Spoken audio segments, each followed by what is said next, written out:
So let's start and let's learn. Okay, wait a second. तो let's start let's learn. आगे बढ़ने से पहले हम लोग देख लेते हैं कल के सेशन में हम लोग ने क्या क्या चीजें कवर की थी, तो थोड़ा आपको समझ में आ जाएगा। तो सबसे पहले मैंने आपको बताया था ऑप्शंस क्या होते हैं। Options means nothing but the choices. आपके पास चॉइस होता है, जो भी ऑप्शन होल्डर होता है, जो भी बायर ऑफ ऑप्शन होता है, whether it could be call option और पुट ऑप्शन, उसके पास चॉइस होता है उस कॉन्ट्रैक्ट को एग्जीक्यूट करना या फिर नहीं करना। फिर हम लोगों ने पढ़ा था व्हाट इज ऑप्शन। ऑप्शन में हम लोगों ने ये सारी चीजें पढ़ी थी कि जो ऑप्शन होता है वो एग्रीड अपॉन सम प्राइस होता है। उस प्राइस को हम लोग एक्सरसाइज प्राइस या फिर स्ट्राइक प्राइस भी कहते हैं, जो एक सर्टेन पीरियड के लिए होगा या फिर किसी स्पेसिफिक डेट के लिए होगा। फिर हम लोग ने कुछ टर्मिनोलॉजीज डिस्कस किए थे। कॉल ऑप्शन क्या होता है? Call option is nothing but the buy undertaking and put option is nothing but the sale undertaking, यानी सेल करने का कॉन्ट्रैक्ट। स्ट्राइक प्राइस या एक्सरसाइज प्राइस क्या होती है? वो प्राइस होती है जिसके ऊपर आपका कॉन्ट्रैक्ट एग्जीक्यूट होगा। प्रीमियम अमाउंट क्या होता है? प्रीमियम अमाउंट वो होता है जो एक सेलर बायर से चार्ज करता है। Charge by seller of option from buyer of option. Buyer of option कौन होता है? तो बायर ऑफ ऑप्शन के पास क्या होता है? जो भी बायर ऑफ ऑप्शन होता है, जिसने ऑप्शन को खरीदा है, उसके पास एक राइट होता है। He always have a right to execute option contract but not the obligation to execute the option contract. तो जो भी बायर ऑफ ऑप्शन होगा उसके पास हमेशा हक होगा उस कॉन्ट्रैक्ट को एग्जीक्यूट करने का, लेकिन ऑब्लिगेशन नहीं होगा, जिम्मेदारी नहीं होगा कि उसको उस कॉन्ट्रैक्ट को एग्जीक्यूट करना ही है। जो भी आपका बायर ऑफ कॉन्ट्रैक्ट होता है उसका जो मैक्सिमम लॉस होता है वो क्या होता है? उसका प्रीमियम अमाउंट। यानी जो भी प्रीमियम अमाउंट है बायर ऑफ ऑप्शन के लिए मैक्सिमम लॉस वही होगा, लेकिन मैक्सिमम गेन उसके लिए अनलिमिटेड है। एंड अनदर वे में अगर हम लोग देखेंगे सेलर ऑफ ऑप्शन के लिए क्या है, तो सेलर ऑफ ऑप्शन को दूसरे टर्म में हम लोग बोलते हैं writer of option. It means what? The seller of option always have a obligation to execute option contract but not the right to execute the option contract. यानी जो भी आपका सेलर ऑफ कॉन्ट्रैक्ट होगा उसके ऊपर हमेशा ऑब्लिगेशन होगा contract को एग्जीक्यूट करने का, लेकिन हक नहीं होगा कि कॉन्ट्रैक्ट एग्जीक्यूट करवा ही दे। और जो मैक्सिमम लॉस होता है सेलर का वो होता है अनलिमिटेड। उसको हम लोग ने दो एग्जांपल से देखे भी थे। वो एग्जांपल क्या है, एक बार जस्ट आपको थोड़ा सा दिखा दूंगा। टाइप ऑफ ऑप्शन, दो तरह के ऑप्शंस होते हैं, एक अमेरिकन स्टाइल होता है और दूसरा यूरोपियन होता है। अमेरिकन और अमेरिकन स्टाइल के लिए मैंने आपको एग्जांपल दिया था कि अगर कोई ऑप्शन 1 अप्रैल से लेकर 31 अप्रैल तक के बीच में है, उसका ड्यूरेशन पीरियड है, तो जो अमेरिकन और अमेरिकन स्टाइल ऑप्शन होगा वो उसी पीरियड में क्या हो जाएगा, आप कभी भी आके उसको एक्सरसाइज करते हो, जो भी बायर ऑफ ऑप्शन होता है। लेकिन अगर मैं यूरोपियन ऑप्शन की बात करूं तो अगर 1 अप्रैल उसकी परचेज डेट है और 31 अप्रैल उसकी एक्सपायरी डेट है, तो उस दिन एक्सपायरी यानी जो 31 अप्रैल है उसी दिन पे हम उसको एग्जीक्यूट कर सकते हैं, उसके पहले किसी भी पीरियड में हम एग्जीक्यूट नहीं कर सकते। वही बोला है, द अमेरिकन और American style option can be exercise at any time between the date of purchase and expiration date and only can be exercise at expiration date. India market में मोस्ट ऑफ जो options होते हैं वो आपके European option होते हैं। फिर मैंने बोला था व्हेन टू एक्सरसाइज ऑप्शन, आपको ऑप्शन कब एक्सरसाइज करना है। तो उस केस में मैंने बताया था कि आप सबसे पहले ये डिटरमाइन करो कि आपका ऑप्शन कौन सा है, कॉल ऑप्शन है कि पुट ऑप्शन है। And I always draw one line, एक लाइन बनानी है आपको। लाइन बनाने के बाद आपको स्ट्राइक प्राइस लिख देना है वहां पे। अगर वो ऑप्शन कॉल ऑप्शन होगा, कॉल ऑप्शन मींस व्हाट? अगर स्ट्राइक प्राइस के ऊपर चला गया, call option is nothing but the contract of buying the shares, whatever the underline जिसके लिए वो कॉन्ट्रैक्ट ऑप्शन आपने एंटर किया है उसके लिए ऑप्शंस वो आपका अंडरलाइंस होता है। तो अगर मान लो कॉल ऑप्शन की मैं बात कर रहा हूं और स्ट्राइक प्राइस है इज नथिंग बट, जैसे कि इस क्वेश्चन में अगर स्ट्राइक प्राइस 200 है तो कब आप ऑप्शन को एक्सरसाइज करोगे? अगर आपका जो मार्केट प्राइस है on the day of maturity यानी on the day of exercise इस स्ट्राइक प्राइस से ऊपर होगा, तब जाके वो कॉन्ट्रैक्ट एग्जीक्यूट होगा। यानी when the market price is greater than strike price you need to exercise that call option, और जो भी गेन होगा वो मार्केट प्राइस और स्ट्राइक प्राइस का डिफरेंस होगा। बोथ केसेस में कॉल ऑप्शन में भी मार्केट और स्ट्राइक प्राइस का डिफरेंस होता है और पुट ऑप्शन में भी होता है। पुट ऑप्शन के केस में मैंने क्या डिस्कस किया था? Put option is nothing but the contract of sale. तो उसमें क्या होगा, आपने लाइन ड्रॉ कर दी, आपने लाइन ड्रॉ करी, वहां पे आपने स्ट्राइक प्राइस लिख दिया 200, जैसे कि एग्जांपल में 220 है 250 है, तो मैं यहाँ पे 250 सेकंड लाइन ड्रॉ करके आपको बता देता हूँ। आपने लाइन ड्रॉ करी, वहां पे आपने लिख दी 250 आपकी स्ट्राइक प्राइस है। अब जब price on the day of maturity 250 से नीचे जाएगी तभी वहां पे पुट ऑप्शन एक्सरसाइज होगा। अगर वो 250 या 250 से ऊपर जाएगी उस केस में हम लोग पुट ऑप्शन को एक्सरसाइज नहीं करते। उसके पीछे क्या लॉजिक है उसको मैंने पिछले वाले सेशन में बखूबी उसको एक्सप्लेन किया है। अब जाके वो सेशन अगर आप वो सेशन डायरेक्ट, अगर ये सेशन आप डायरेक्टली देख रहे हो तो आपको थोड़ी कुछ चीजें यहाँ पे समझ में नहीं आएगी. So I request you go and watch lecture number 7 on that. After completing that lecture number 7 आप इस 8 वाले लेक्चर पे आ जाना. उसके बाद हम लोग ने ये भी एक एग्जांपल सॉल्व करा था कि वेदर टू एक्सरसाइज ऑप्शन और नॉट. तो उसके अंदर मैंने बताया था अगर ये कॉल ऑप्शन है, स्ट्राइक प्राइस 40 है और प्राइस की जो रेंज है, मार्केट प्राइस की रेंज आफ्टर 3 मंथ या फिर आफ्टर सर्टेन पीरियड 20 से लेके 60 तक की रेंज है, और जो रेंज है उसको मैंने सब प्लॉट कर दिया लाइन बना के 20, 30, 40, 50. तो जो भी कॉल ऑप्शन है, कॉल ऑप्शन के केस में स्ट्राइक प्राइस से ऊपर जितनी भी प्राइसेस होगी मार्केट में उस टाइम पे क्या होगा, वो ऑप्शन एक्सरसाइज हो जाएगा. तो अगर आप देखोगे जब मार्केट की प्राइस 20 है यानी नीचे है तो ये ऑप्शन एक्सरसाइज नहीं हुआ, 30 है तो भी नहीं हुआ, डॉट एज इट इज 40 भी होगी ना तो भी नहीं होगा, और जैसे ही वो नीचे आएगी हम लोग बोलेंगे यस ऑप्शन इज एक्सरसाइजेबल. अब हम लोग थोड़ा आगे बात करते हैं. केस नंबर 2 में स्ट्राइक प्राइस की बात करते हैं. जैसे कि यहाँ पे ये पुट ऑप्शन है तो स्ट्राइक प्राइस इज 40 और जो सेम प्राइस रेंज है 20 to 60, यानी स्ट्राइक प्राइस से अगर नीचे गई तो क्या हम लोग कॉल ऑप्शन एक्सरसाइज करेंगे? यस.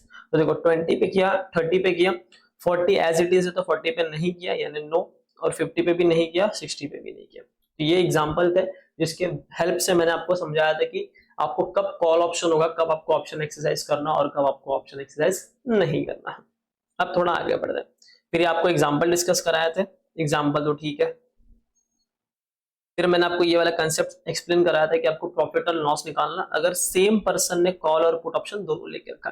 तो स्टेप नंबर 1 में आप ये डिसाइड करते हो कि आपको कॉल ऑप्शन एक्सरसाइज करना है फिर put option by comparing the strike price and the market price after the on the expiration date. और याद रखना कॉल ऑप्शन के केस में जो आपका प्रीमियम अमाउंट होता है वो अलग होता है, स्ट्राइक प्राइस होती है वो अलग होती है, और पुट ऑप्शन के केस में भी प्रीमियम अमाउंट और स्ट्राइक प्राइस अलग होती है. तो दोनों को मिक्स मत कर देना एग्जाम के टाइम पे भी.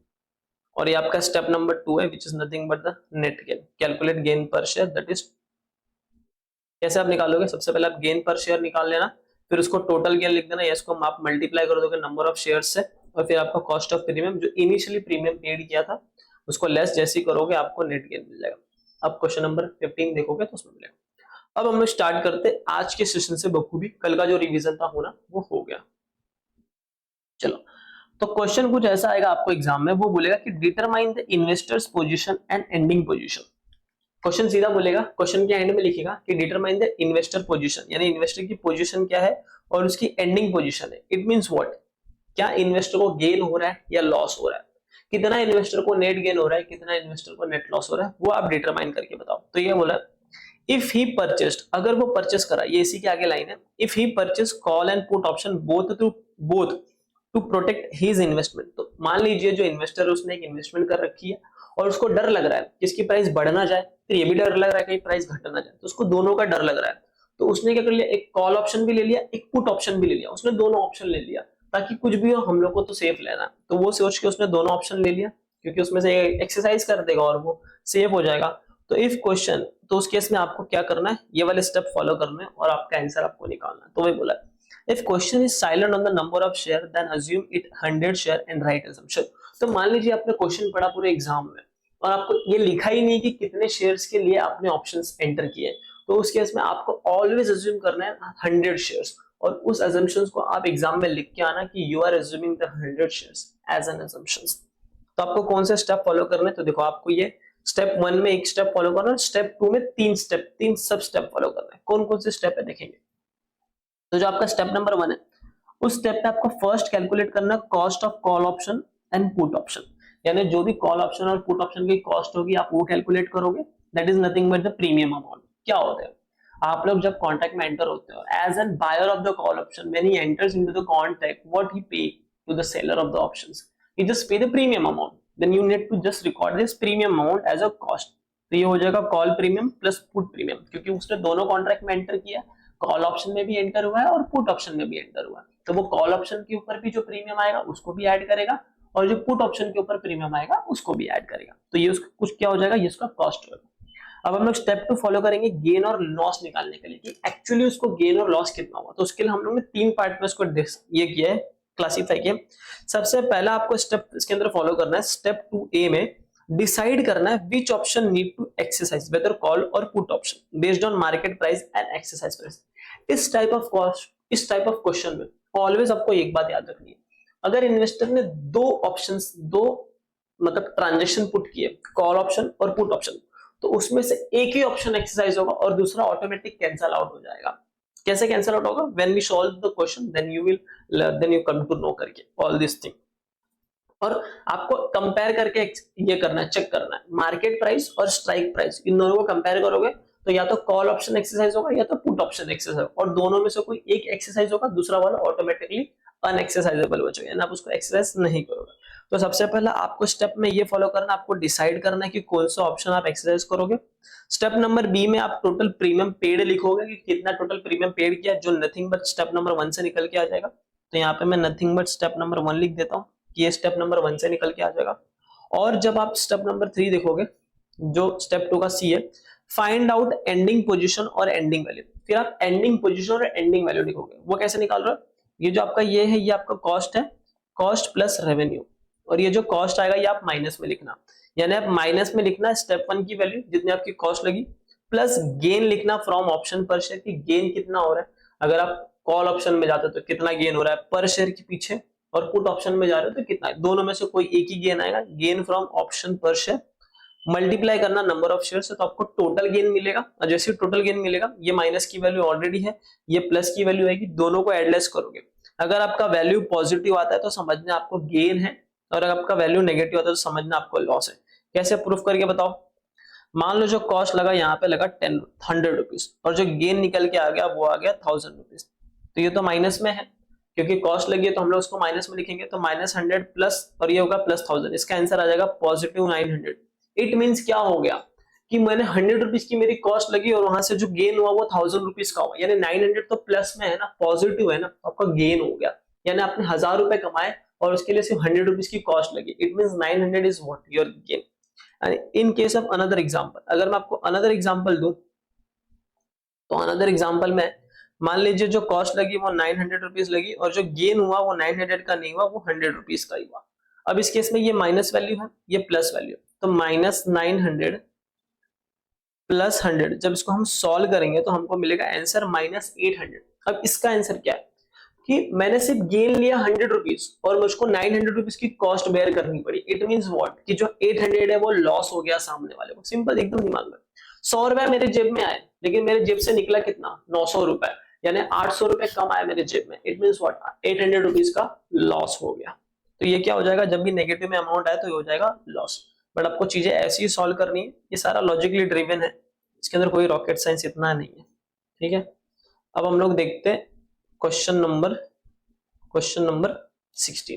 तो मैंने जैसे लिखा, ये कंसेप्ट जैसे ही आपका होता है, ये कंसेप्ट करने के बाद आप क्वेश्चन नंबर 16 देख सकते हैं।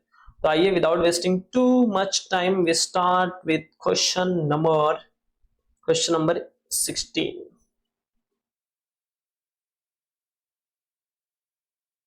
ये रहा आपका क्वेश्चन नंबर 16। दिख रहा है कि नहीं दिख रहा है? यप।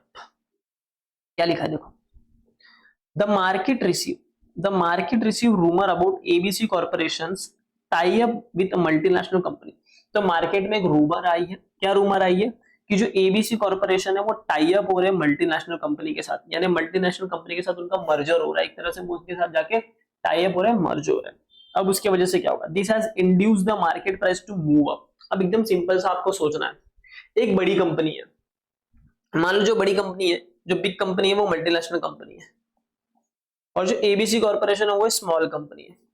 तो जब एक बिग कंपनी स्मॉल कंपनी को आके मर्ज करके लेके जाती है, अपने पास लेके जाती है, यानी बड़ी कंपनी ज्यादा अर्न कर रही होगी, और इसको जब मर्ज करेगी तो इसका वैल्यूएशन अचानक से बढ़ जाएगा, और जब इसकी वैल्यूएशन अचानक से बढ़ेगी तो मार्केट में जो शेयर प्राइस है वो बढ़ जाएगी, क्योंकि इस कंपनी के शेयर की डिमांड बढ़ जाएंगे ना। लोग क्या सोचेंगे कि चलो बड़ी कंपनी आ रही है, इस छोटी कंपनी को लेके जा रही है, इट मींस छोटे कंपनी का प्रॉफिट इन फ्यूचर ज्यादा होने वाला है, तो इसके शेयर्स की डिमांड बढ़ेगी। और आपको भी पता है, अगर शेयर्स की डिमांड बढ़ेगी इट मींस मार्केट में प्राइस बढ़ता है। तो उसके वजह से ही क्या हो गया, दिस इंड्यूस टू, और ये न्यूज की वजह से जब एबीसी कॉर्पोरेशन टाई अप हो रहा है मल्टीनेशनल बड़ी कंपनी के साथ, उसके वजह से क्या होगा, this has induced the market price to move up, और उसके वजह से उसका जो मार्केट प्राइस था किसका, एबीसी कॉर्पोरेशन का, वो मूव अप हो गया, आगे बढ़ गया। And if the rumour false, अगर मान लो ये तो सिर्फ रूमर है ना, ये एक्चुअल में तो हुआ नहीं है। रूमर मतलब होता है कि एक्चुअल में वो फैक्ट हुआ नहीं है, किसी के कानों कान वैसे ऐसे उड़ती उड़ती खबर आई है लोगों को, बस उसको हम लोग बोलते हैं रूमर। तो if the rumour is false, अगर रूमर गलत निकला, the ABC corporation stock price will probably fall dramatically. मतलब मान लो ये सच निकला ही नहीं कि एबीसी कॉर्पोरेशन को कोई मल्टीनेशनल कंपनी आके खरीद रही है, तो जो प्राइस एक्स्ट्रा बढ़ गई just because of this news, वो फटाक से नीचे गिरी। और इसकी वजह से क्या हो रहा है, to protect from this an investor has bought the call and put option. और एक इन्वेस्टर है जिसके पास एबीसी कॉर्पोरेशन के शेयर्स है, तो इसी चीज से बचने के लिए वो क्या कर रहा है, इसी चीज से बचने के लिए वो क्या किया, उसने कॉल और पुट ऑप्शन दोनों ले लिया। वो बोला चलो मैं कॉल ऑप्शन भी ले लेता हूं, मैं पुट ऑप्शन भी ले लेता हूं, यानी उसको दोनों चीज से सेफ हो गया। कॉल ऑप्शन पुट ऑप्शन लेने के पीछे उसका रीजन क्या था, कॉल ऑप्शन उसने ये इसलिए लिया कि मान लो मार्केट का प्राइस अगर स्पाइक अप हो जाता है, बढ़ जाता है, तो वो तो एक कॉन्ट्रैक्टेड प्राइस में ले लेगा। जैसे 150 की अगर उसने कॉन्ट्रैक्ट करके रखी है कॉल, तो जाके चुपचाप 150 में खरीद लेगा 3 महीने बाद, उसको तो सस्ते में मिल गया ना शेयर। और अगर मार्केट की प्राइस मान लो फॉल हो गई एक्चुअल में जितनी, और उसने अगर कॉन्ट्रैक्ट 200 में सेल करने की है, तो चुपचाप जाके 200 रुपए में बेच भी देगा और मार्केट का लॉस नहीं सहेगा, जितनी कॉन्ट्रैक्ट की प्राइस थी उतने में बोल के वो निकल जाएगा। बहरहाल आप क्वेश्चन पे ध्यान दीजिए, वो इंपॉर्टेंट है। अब ये क्या बोला, ही परचेज 1 3 मंथ कॉल ऑप्शन। तो उसने क्या क्या परचेस किया, उसने एक 3 मंथ का कॉल ऑप्शन परचेस किया विद स्ट्राइक प्राइस ऑफ 42, जिसकी प्रीमियम है 2 rupees premium, and paid 1 rupees per share premium for 3 month put. और एक पुट ऑप्शन भी उसने परचेस किया जिसकी स्ट्राइक प्राइस है 40 रुपीज। तो आपको यहाँ पे एकदम सिंपल से समझ में आ चुका है कि जो इन्वेस्टर है, इन्वेस्टर ने क्या किया, अपने आप को प्रोटेक्ट करने के लिए कॉल ऑप्शन एंटर हुए जिसकी स्ट्राइक प्राइस 42 है और उसका प्रीमियम है 2 रुपीज। और दूसरा उन्होंने पुट ऑप्शन में एंटर किया जिसका स्ट्राइक प्राइस तो 40 रुपीज है और जो प्रीमियम है वो 1 रुपीज है। ठीक, यहां तक तो बात समझ में आ गई। अब इसी चीज को मैंने क्या कर दिया, यहाँ पे लिख दिया। क्वेश्चन नंबर 15 था, ये 16, देखो मैंने सब लिख दिया। क्वेश्चन में गिवन क्या है, in the question the given thing is कि कॉल ऑप्शन स्ट्राइक प्राइस है 42 और प्रीमियम है 2 रुपीज, एंड पुट ऑप्शन के केस में स्ट्राइक प्राइस है 40 और प्रीमियम है 1 रुपीज। तो जो जो क्वेश्चन में इंफॉर्मेशन लिखी दी हुई है, जो इंपॉर्टेंट इंफॉर्मेशन आपको लगता है, आपने उसको लिख दिया। नाउ आगे क्या बोल रहा है, determine the investor position if the tie up offers beat the price of ABC Corporation stock up to ₹43 in 3 months। तो वो बोल रहा है इन्वेस्टर का पोजीशन पता करो अगर 3 महीने के बाद 3 महीने के बाद जो एबीसी 3 महीने के बाद जो एबीसी कॉर्पोरेशन का प्राइस है, अगर 3 महीने के बाद जो एबीसी कॉर्पोरेशन का प्राइस है अगर वो 43 हो जाता है, तो first case you need to find the investor position if, first case अगर मार्केट प्राइस 3 महीने बाद 43 होता है, और सेकंड केस भी दिया है, और in second case determine the investors ending position if the tie up program fails and the price of the stock option falls to 36 in 3 month. या तो फिर अगर उसकी प्राइस या तो वो फेल हो जाता है, अगर मान लो सक्सेस हो गया टाई अप तो प्राइस बढ़ के हो जाएगी 43, और अगर फेल हुआ तो फेल होने की वजह से क्या हो जाएगा, उसकी प्राइस अगर उसका मान लो फेल्स हो जाता है, यानी एक्चुअल में वो टाई अप नहीं होता, tie up program fails, then जो प्राइस है वो 36 हो जाएगा 3 महीने के अंदर। तो आपको दो केसेस के अंदर क्या करके बताना है, कैलकुलेट करके बताना है कि उस इन्वेस्टर की पोजीशन क्या होगी एट द एंड, जब ये ऑप्शन कॉन्ट्रैक्ट्स खत्म होंगी उस केस में उसकी पोजीशन क्या होगी। तो आइए हम लोग क्वेश्चन देखते हैं। क्वेश्चन का फ्लो समझा, एक इन्वेस्टर है जिनके पास शेयर्स है, अब उनको डर लग रहा है, शेयर्स ही है ना, ये तो शेयर्स ही है ना उनके पास, दिख रहा है ना, to protect from this an investor has bought and put and, तो उसके पास शेयर्स होंगे तो उसको वही बात का डर लग रहा होगा।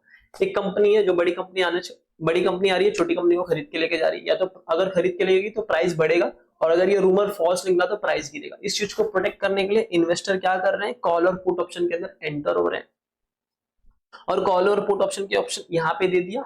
अब उन्होंने दो आपको केस बताया, पहला केस आपको ये बताया है कि आफ्टर 3 मंथ्स प्राइस हो जाएगी 43 रुपीज, और जो सेकंड केस बताया है आफ्टर 3 मंथ अगर प्राइस हो जाएगी 36 रुपीज। इन दोनों केसेस में आप इन्वेस्टर का पोजीशन बताओ, यानी इन्वेस्टर के हाथ में कितना पैसा बचेगा इसको पूरा सेटलमेंट करने के बाद। तो आइए हम लोग क्वेश्चन देखते हैं, सॉल्यूशन देखते हैं इसका। तो फर्स्ट चीज, एज हमको अज्यूम करना, पूरे क्वेश्चन में आप पढ़ोगे ना, आपको नंबर ऑफ शेयर्स नहीं पता है कि कितने नंबर ऑफ शेयर्स के रिगार्डिंग आप लोगों ने इस ऑप्शंस को लिया है। तो we assume number of share is 100, यहाँ क्वेश्चन में अज्यूम लिखा ही नहीं है कितने नंबर ऑफ शेयर है, तो हम लोग लिख देंगे कि 100 is nothing but the number of share. फिर स्टेप नंबर 1 में क्या कैलकुलेट करना था, देखो अब कंसेप्ट नोट देखो। स्टेप नंबर 1 में हमको क्या कैलकुलेट करना था, first calculate cost of call option and put option. तो पहले हमको कॉल और पुट ऑप्शन का क्या करना है, कॉस्ट कैलकुलेट करना है, जो कि होता है call premium plus put premium से। तो कॉल प्रीमियम क्या होगा,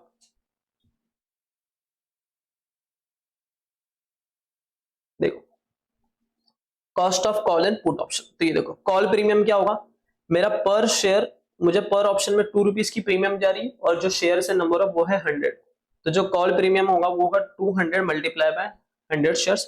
और पुट प्रीमियम कितना है, पुट प्रीमियम ₹1 है और शेयर से 100, तो 1 रुपीज मल्टीप्लाई बाय 100 शेयर्स। तो दिस मल्टीप्लाई बाय दिस आपका आंसर आ जाएगा 200 and this multiply by this आपका आंसर आ जाएगा 100 रुपीज। और इन दोनों को आप ऐड करोगे तो आपका जो आंसर आएगा इट मींस 300 रुपीज आपने एज एन प्रीमियम सामने वाले सेलर ऑफ ऑप्शंस को पे कर दिए हैं। ओके, जो 200 पे किया वो कॉल प्रीमियम के लिए पे किया और जो 100 रुपीज पे किया वो पुट प्रीमियम के लिए पे किया। आई होप यहां तक आपको चीजें क्लियर है। अब हम लोग थोड़ा आगे बढ़ते हैं। अब हम लोग फर्स्ट केस डिस्कस करते हैं, उसके बाद सेकंड केस डिस्कस करेंगे। तो क्या बोल रहे हैं देखो, एक मिनट। सो फर्स्ट केस में बोल रहा है इफ मार्केट प्राइस आपकी 43 होती है, तो 43 में देखो क्या बोला है, if here the market price is 43 is higher than strike price is 42, okay, hence call option will exercise. नहीं समझा, लाइन बना के दो। चलो मैं लाइन बनाता हूं, मैं आपको कॉल ऑप्शन एनालाइज कराता हूं। लाइन बन गई। स्ट्राइक प्राइस कितनी है, देखो कॉल ऑप्शन के लिए स्ट्राइक प्राइस कितनी है, कॉल ऑप्शन के लिए स्ट्राइक प्राइस है 42। ओके, तो मैंने यहाँ पे लाइन में लिख दिया कॉल ऑप्शन के लिए स्ट्राइक प्राइस है 42। अब मार्केट की प्राइस कितनी हुई, फर्स्ट केस में मार्केट की जो प्राइस हो गई वो हो गई 43। तो 43 कहां पे आएगा, 43 ऊपर की तरफ आएगा, यानी जो मार्केट प्राइस हो गई वो हो गई 43, यानी ऊपर की तरफ आएगा। और मैंने क्या बताया था, जब भी आप कॉल ऑप्शन देख रहे हो आप लाइन बनाओ, वहां पे आप अपने स्ट्राइक प्राइस लिखो। स्ट्राइक प्राइस के ऊपर अगर मार्केट प्राइस गई on the day of expiry, तो उस केस में क्या करना है, कॉल ऑप्शन को एक्सरसाइज करना है। यानी यहाँ पे कॉल ऑप्शन क्या हो जाएगा, यहाँ पे कॉल ऑप्शन एक्सरसाइज होगा। Here the market price is 43 is higher than strike price that is 42, आपको ये लिखना है and hence call option will exercise, इसलिए जो call option है वो exercise हो जाएगा। and another चीज क्या बोली, in case of put option, अब call option exercise होगा, put option का देखते हैं। in case of put option market price is ₹43 is higher than, यानी जो चीज आपको फैक्ट लिखो 43 higher than strike price 40, सच में हाइयर ही है and hence put option will not exercise। ये इसको हम लोग ने एक्सरसाइज क्यों नहीं किया वो देखो, लाइन बनाया, फिर मैंने लिखा स्ट्राइक प्राइस। स्ट्राइक प्राइस यहाँ पे कितनी थी पुट ऑप्शन में, आप देखोगे तो 40 रुपीज है, ये देखो। तो 40 rupees is nothing but the strike price, तो मैंने यहाँ पे 40 लिख दिया कि मैं 40 रुपीज इज स्ट्राइक प्राइस। अब मार्केट में प्राइस कितनी होगी 43, यानी ऊपर की तरफ मार्केट की प्राइस हो गई। जब आप कॉल ऑप्शन में होते हो तो उस समय आप कब एक्सरसाइज करते हो, अगर स्ट्राइक प्राइस से नीचे प्राइस गिरी तो ही एक्सरसाइज होगी, ऊपर गिरी तो ऊपर गई तो हम लोग नहीं करते, ठीक है। तो इसलिए मैंने लिख दिया इन case of second, in case of put option market price of ₹43 is higher than strike price which is fact, जो आप खुद देखोगे कि 43 ज्यादा है 40 से और इसलिए पुट ऑप्शन एक्सरसाइज नहीं होगा। ये आपको एग्जाम में लिख के आना है कि कौन सा ऑप्शन एक्सरसाइज होगा कौन सा ऑप्शन एक्सरसाइज नहीं होगा, इस चीज के मार्क्स है। ये नहीं लिखोगे तो एग्जामिनर आगे चेक ही नहीं मार पाएगा, वो देखेगा ही नहीं कि आपने किया क्या है। वो भले आपका आंसर भी आ जाए बट उसको तो चेक करना है ना कि आपको पता है कि नहीं कि कॉल ऑप्शन एक्सरसाइज कब होता है, पुट ऑप्शन एक्सरसाइज कब होता है। तो वह इस केसेस में होता है। इसके पीछे का लॉजिक क्या है वो भी मैंने आपको कल के सेशन में बताया, वापस से एक बार बताना। तो चलो मैं आपको लास्ट बार इसके पीछे का लॉजिक बताता हूँ कि ये कॉल ऑप्शन यहाँ पे एक्सरसाइज क्यों किया और यहाँ पे एक्सरसाइज क्यों नहीं किया पुट ऑप्शन। देखो कॉल ऑप्शन क्या होता है, कॉन्ट्रैक्ट ऑफ बाय। अब यहाँ पे इन्वेस्टर को ऑप्शन दिया कि भाई या तो तू जाके ऑप्शन होल्डर से 42 रुपीज का बाय कर ले, जिसने तुझे ऑप्शन खरीदा 42 रुपीज में तू उससे बाय कर ले, या तो मार्केट में जाके 43 से बाय कर ले। कहां से बाय करेगा, इसको सस्ता कहां मिल रहा है 42 स्ट्राइक प्राइस से मिल रहा है, तो यहाँ पे ऑप्शन एक्सरसाइज करेगा और जाके 42 रुपीज में खरीद लेगा और ₹1 का इसको गेन हो जाएगा पर शेयर के ऊपर। अब यहाँ पे हम लोगों ने बाय क्यों नहीं किया पुट ऑप्शन, पुट ऑप्शन का मतलब क्या होता है सेल करना। अब यहाँ पे जो बायर ऑफ ऑप्शन है उसके पास ऑप्शन क्या है कि या तो वो जाके सेलर को 40 रुपीज में सेल कर दे अपने शेयर्स, या तो 43 में सेल करे। कहां पे बेचना उसके लिए सबसे ज्यादा बेटर होगा।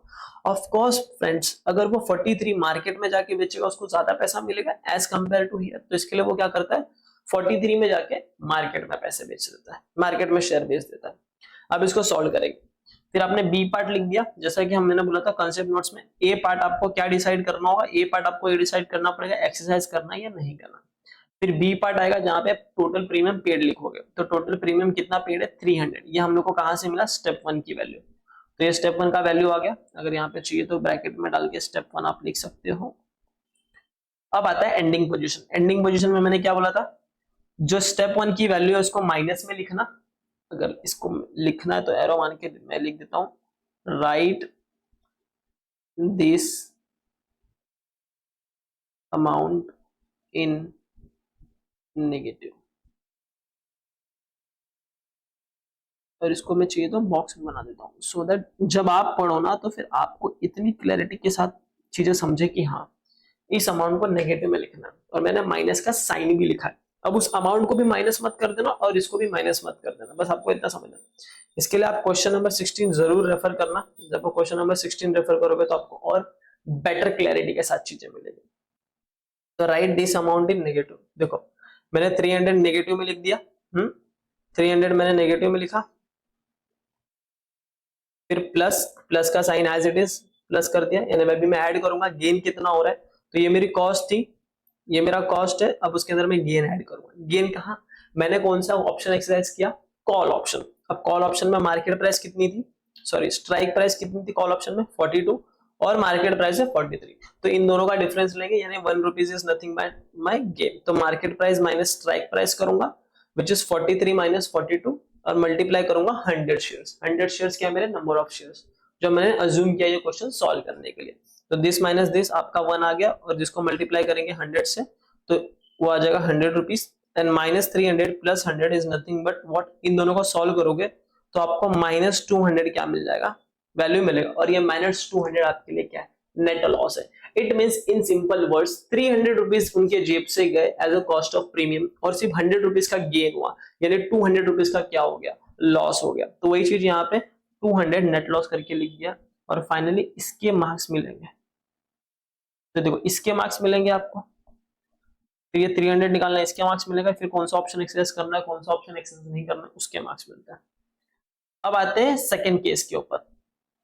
सेकंड केस क्या बोल रहा है, सेकंड केस बोल रहा है अगर मार्केट की प्राइस हो गई 36, यानी मार्केट की प्राइस अगर 36 हो गई, उस केस में क्या गेन होगा, क्या उसकी पोजीशन होगी। तो step number 2 as it is होगा। स्टेप नंबर 1 हमने प्रीमियम निकाल दिया, उसको आपको एज इट इज रखना है। सिर्फ स्टेप नंबर 2 रिपीट होगा। वो क्या, सबसे पहले ए, हम लोग ए में क्या लिखते हैं, ये दिखाते हैं कि कौन सा ऑप्शन एक्सरसाइज करना है कौन सा नहीं। तो आपने उसको लिख दिया, here the market price is 36 is lower than strike price is 42 and hence call option will not exercise। चलो लाइन मार के समझते तो आपको और ज्यादा बेटर समझ में आएगी। लाइन बना दी। स्ट्राइक प्राइस कितनी है कॉल ऑप्शन की, सेम क्वेश्चन में देखो कॉल ऑप्शन में स्ट्राइक प्राइस है 42 रुपीज, ये देखो 42।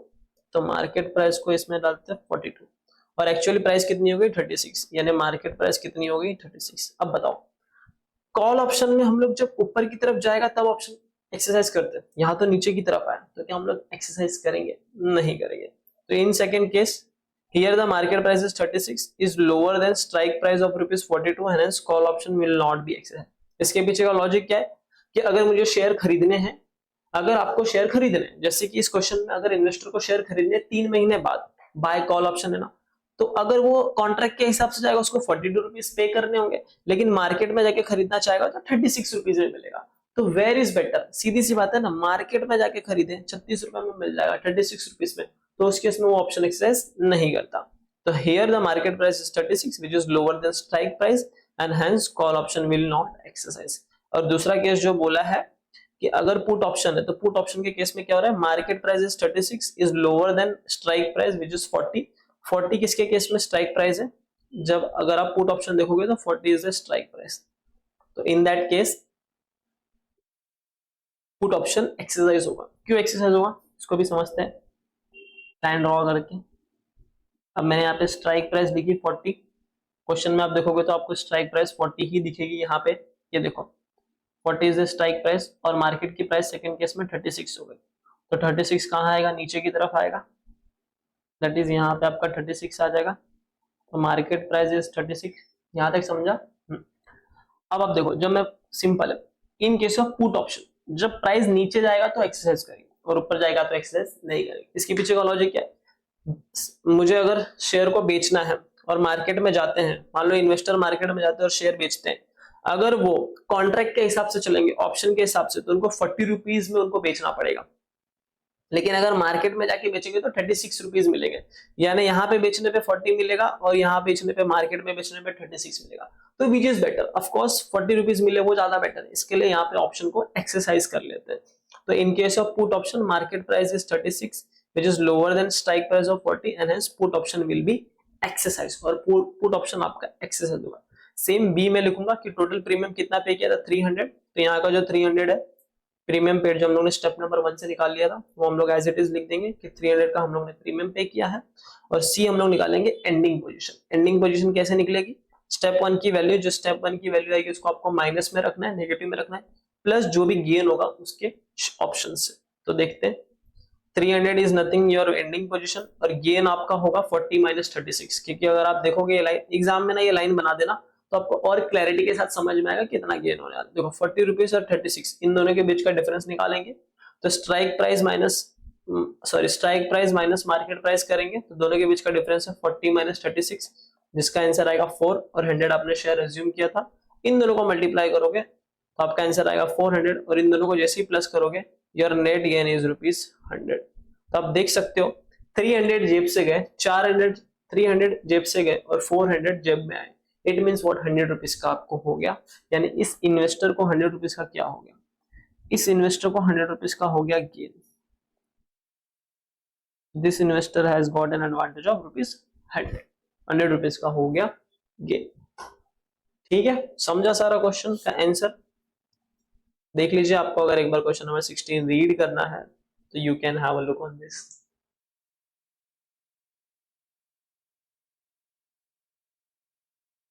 ये दिखाता हूं पहले प्रीमियम कैसे निकला, फिर दिखाता हूं ये वाला। इसके बाद ये सेकंड केस कट रहा है यहां तक, और फिर ये ओके। तो आप लोग क्वेश्चन नंबर 16 सॉल्व करिए वीडियो पॉज करके, और ये कंसेप्ट नोट, जो भी कंसेप्ट नोट है, जो भी आपका सॉल्यूशन आंसर है, वो टेलीग्राम चैनल में आपको मिल जाएगा। आप टेलीग्राम चैनल में जाके उसको डाउनलोड कर सकते हैं, उसका लिंक मैं डिस्क्रिप्शन में प्रोवाइड कर दूंगा। तो हम लोग अब बढ़ते हैं नेक्स्ट कंसेप्ट, और फिर नेक्स्ट कंसेप्ट यानी नेक्स्ट जो चीजें बोली उसके बारे में, और फिर एक क्वेश्चन देखेंगे। पानी पी लो, तब तक मैं भी पी के आता हूँ। पानी वानी पीते हो कि नहीं? पानी वगैरह पिया करो थोड़ा। चलो सेकेंड एक चीज देखते हैं, और उसके बाद हम लोग क्वेश्चन नंबर 19 सॉल्व करेंगे। तो अभी ना कुछ ज्यादा है नहीं, थोड़े थोड़े छोटे छोटे कंसेप्ट है, उसके बाद आपको सीधा क्वेश्चंस की तरफ ले जाकर क्वेश्चन रिवाइज करा दिया करूंगा। तो जो भी क्वेश्चन आप लोग सॉल्व कर लिया करो, ठीक है। तो इसके अंदर क्या बोल रहा है आपको, क्वेश्चन में बोलेगा कि आपको डिटरमाइन करना है profit and loss if the price of share after 3 months remains at some amount, falls at some amount और राइजेस टू सम अमाउंट। यानी सिंपल बता रहा हूं ये क्वेश्चन में चलेगा क्या, and follow same process as above. तो जो ऊपर का प्रोसेस है ना, ये जो ऊपर का प्रोसेस है ना, ये सेम प्रोसेस आपको यहाँ पे फॉलो करना है, जो इन्वेस्टर्स पोजीशन वाला प्रोसेस है। इस क्वेश्चन में चलेगा कैसे, क्वेश्चन पढ़ते और ज्यादा क्लैरिटी के साथ आपको चीजें समझ में आएगी। Question number 19। तो अगर ऐसे टाइप का क्वेश्चन आपको मिले जो कि ये सब बात करे, कहाँ गया, हाँ जी, दैट डिटरमाइंड डिटरमाइन करना आपको प्रॉफिट एंड लॉस अगर प्राइस 3 महीने के बाद remains at some amount, falls at some amount और राइजेस टू सम अमाउंट। तो फॉलो करना है सेम प्रोसेस एज जो इन्वेस्टर, यानी यहाँ पे भी इनको प्रॉफिट एंड लॉस ही निकाल के देना है, और आपको ये वाला पोजीशन, ये वाला ही टेक्निक आपको यूज करके निकाल के देना है।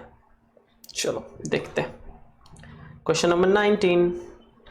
सर 70 रीडिंग कब कराओगे? डोंट वरी, कराऊंगा, सब कराऊंगा मित्रों, एवरीथिंग विल बी डिड। जितने भी मॉड्यूल के क्वेश्चन है ना इस चैप्टर के, सब होंगे, डोंट वरी। चलो पढ़ते हैं question number 19। Mister x establish the following strategy on the delta corporation stock. तो मिस्टर एक्स है जो स्टैब्लिश कर रही इन स्ट्रेटेजीज को, जो नीचे लिखी हुई है, किसके स्टॉक पे? डेल्टा कॉर्पोरेशन का जो स्टॉक है उसके ऊपर। क्या बता रहा है?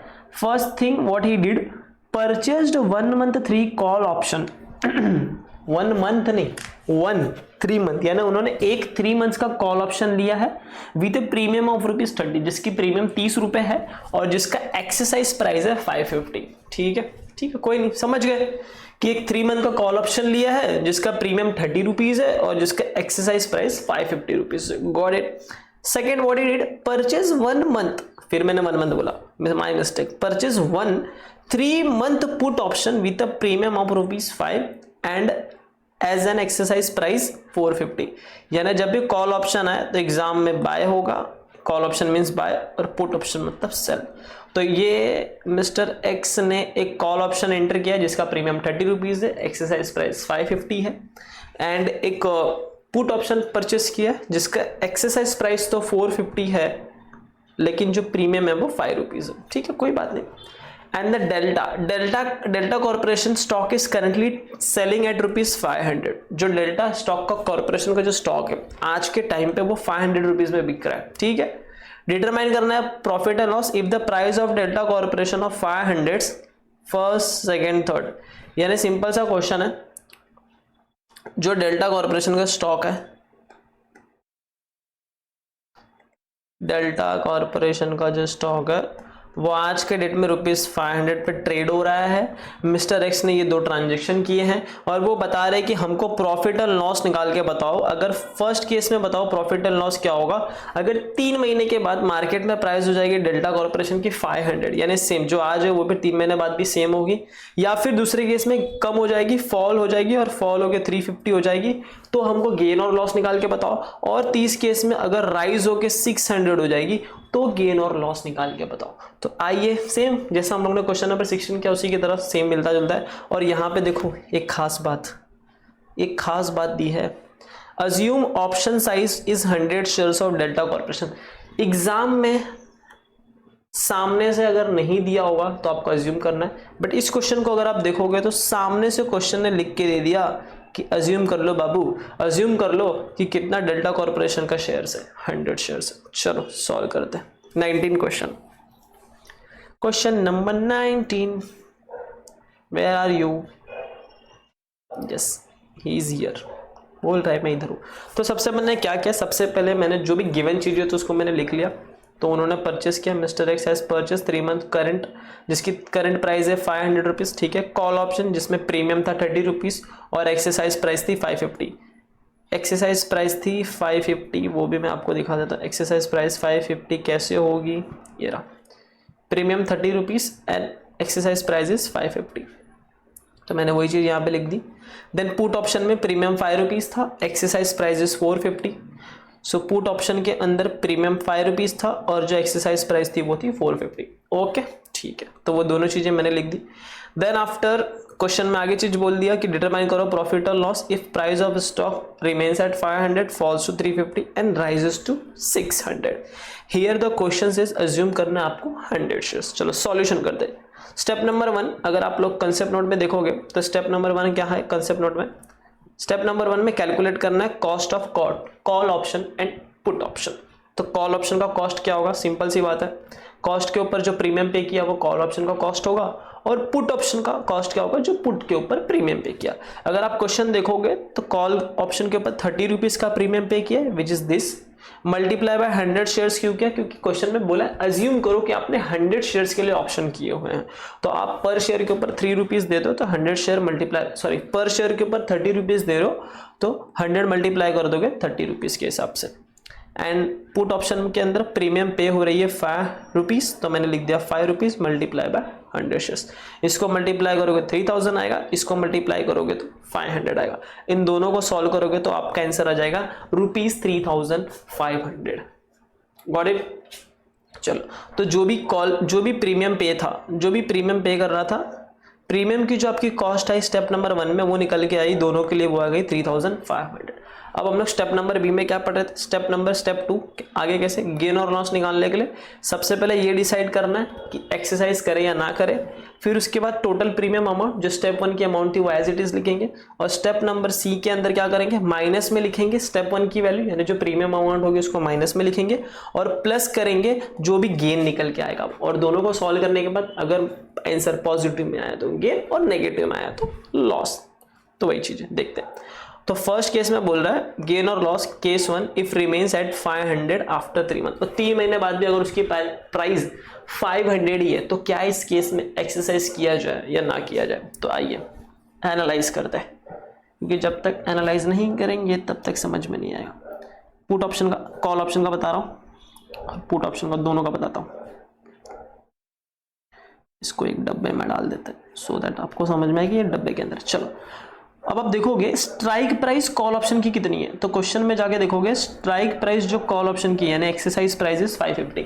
Strike price and exercise price both are uses interchangeably. तो यहाँ पे जो एक्सरसाइज प्राइस है वो है 550। तो मैं लिख दूं एक्सरसाइज प्राइस लिखूं या फिर स्ट्राइक प्राइस, आप समझ जाना। तो यहाँ पे स्ट्राइक प्राइस है is nothing but the 550। Okay, market में प्राइस अभी कितनी है 500। तो चलो मैंने वो भी लिख दी, मार्केट की प्राइस 500 यानी नीचे आएगी। अब बताओ एनालाइज करो कॉल ऑप्शन में क्या होता था। कॉल ऑप्शन में अगर स्ट्राइक प्राइस के नीचे आया तो क्या एक्सरसाइज करेंगे, कि स्ट्राइक प्राइस के ऊपर गया तो एक्सरसाइज करेंगे, सीधी सी बात है। अगर स्ट्राइक प्राइस के ऊपर गया ना तो एक्सरसाइज होता है, अगर स्ट्राइक प्राइस और स्ट्राइक प्राइस के नीचे आया ना उस केस में एक्सरसाइज नहीं होगा। तो यहाँ पे कॉल ऑप्शन तो हम लोग का एक्सरसाइज नहीं होगा जी, कैंसिल हो गया। अब हम लोग पुट ऑप्शन की बात करते हैं। पुट ऑप्शन पे लिखता हूं स्ट्राइक प्राइस कितनी थी पुट ऑप्शन की, देखते हैं। पुट ऑप्शन की स्ट्राइक प्राइस है 450। ये देखो strike price is nothing but the exercise price. तो यहाँ पे पुट ऑप्शन में जो स्ट्राइक प्राइस थी वो थी 450, यानी 450 अगर मैं बोलूं तो ये कहीं ना कहीं यहाँ पे आएगा 450। और मार्केट में इसकी प्राइस कितनी है 500। आज के डेट में 500 में ये शेयर हो रही है, तो मैं 500 कहाँ आएगा, ऊपर की तरफ आएगा। तो एक minute, market price is nowadays is 500। अब बताओ इन केस ऑफ पुट ऑप्शन क्या होता था, अगर स्ट्राइक प्राइस और स्ट्राइक प्राइस से ऊपर होगी तो एक्सरसाइज करेंगे क्या, सोचो, नहीं। अगर स्ट्राइक प्राइस से नीचे होगा ना तो ही एक्सरसाइज करेंगे। तो इस केस में क्या होगा, आपका जो पुट ऑप्शन है वो भी एक्सरसाइज नहीं होगा।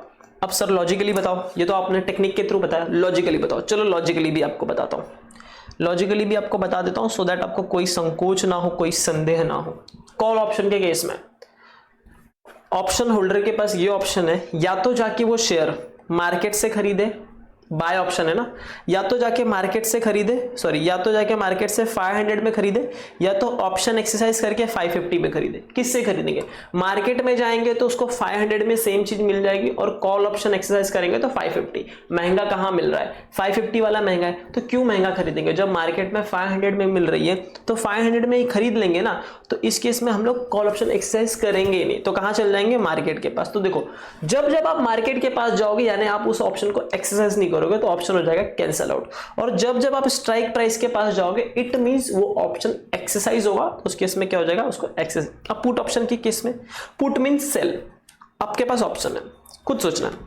मार्केट में जाके बेचूंगा तो 500 रुपीज मिलेंगे, और अगर ऑप्शन के अंदर जाके बेचा तो 450 मिलेगा। कहां बेचने पे ज्यादा पैसा मिल रहा है, यहां की यहां, सिंपल सी बात है ना, 500 यानी मार्केट में जाके बेचना is very much good thing. तो उस केस में आप क्या कर दोगे मार्केट को ऑप्शन को एक्सरसाइज करोगे क्या, नहीं करोगे, क्योंकि मार्केट में जब चीज 500 रुपए में वही चीज मैं बेचूंगा तो 500 मिलेगी, तो क्यों जाके मैं ऑप्शन एक्सरसाइज करूं और कम पैसा कलेक्ट करूं। तो इस दोनों ही केस में क्या होगा, आपका जो ऑप्शन है कॉल ऑप्शन और पुट ऑप्शन दोनों ही एक्सरसाइज नहीं होगा।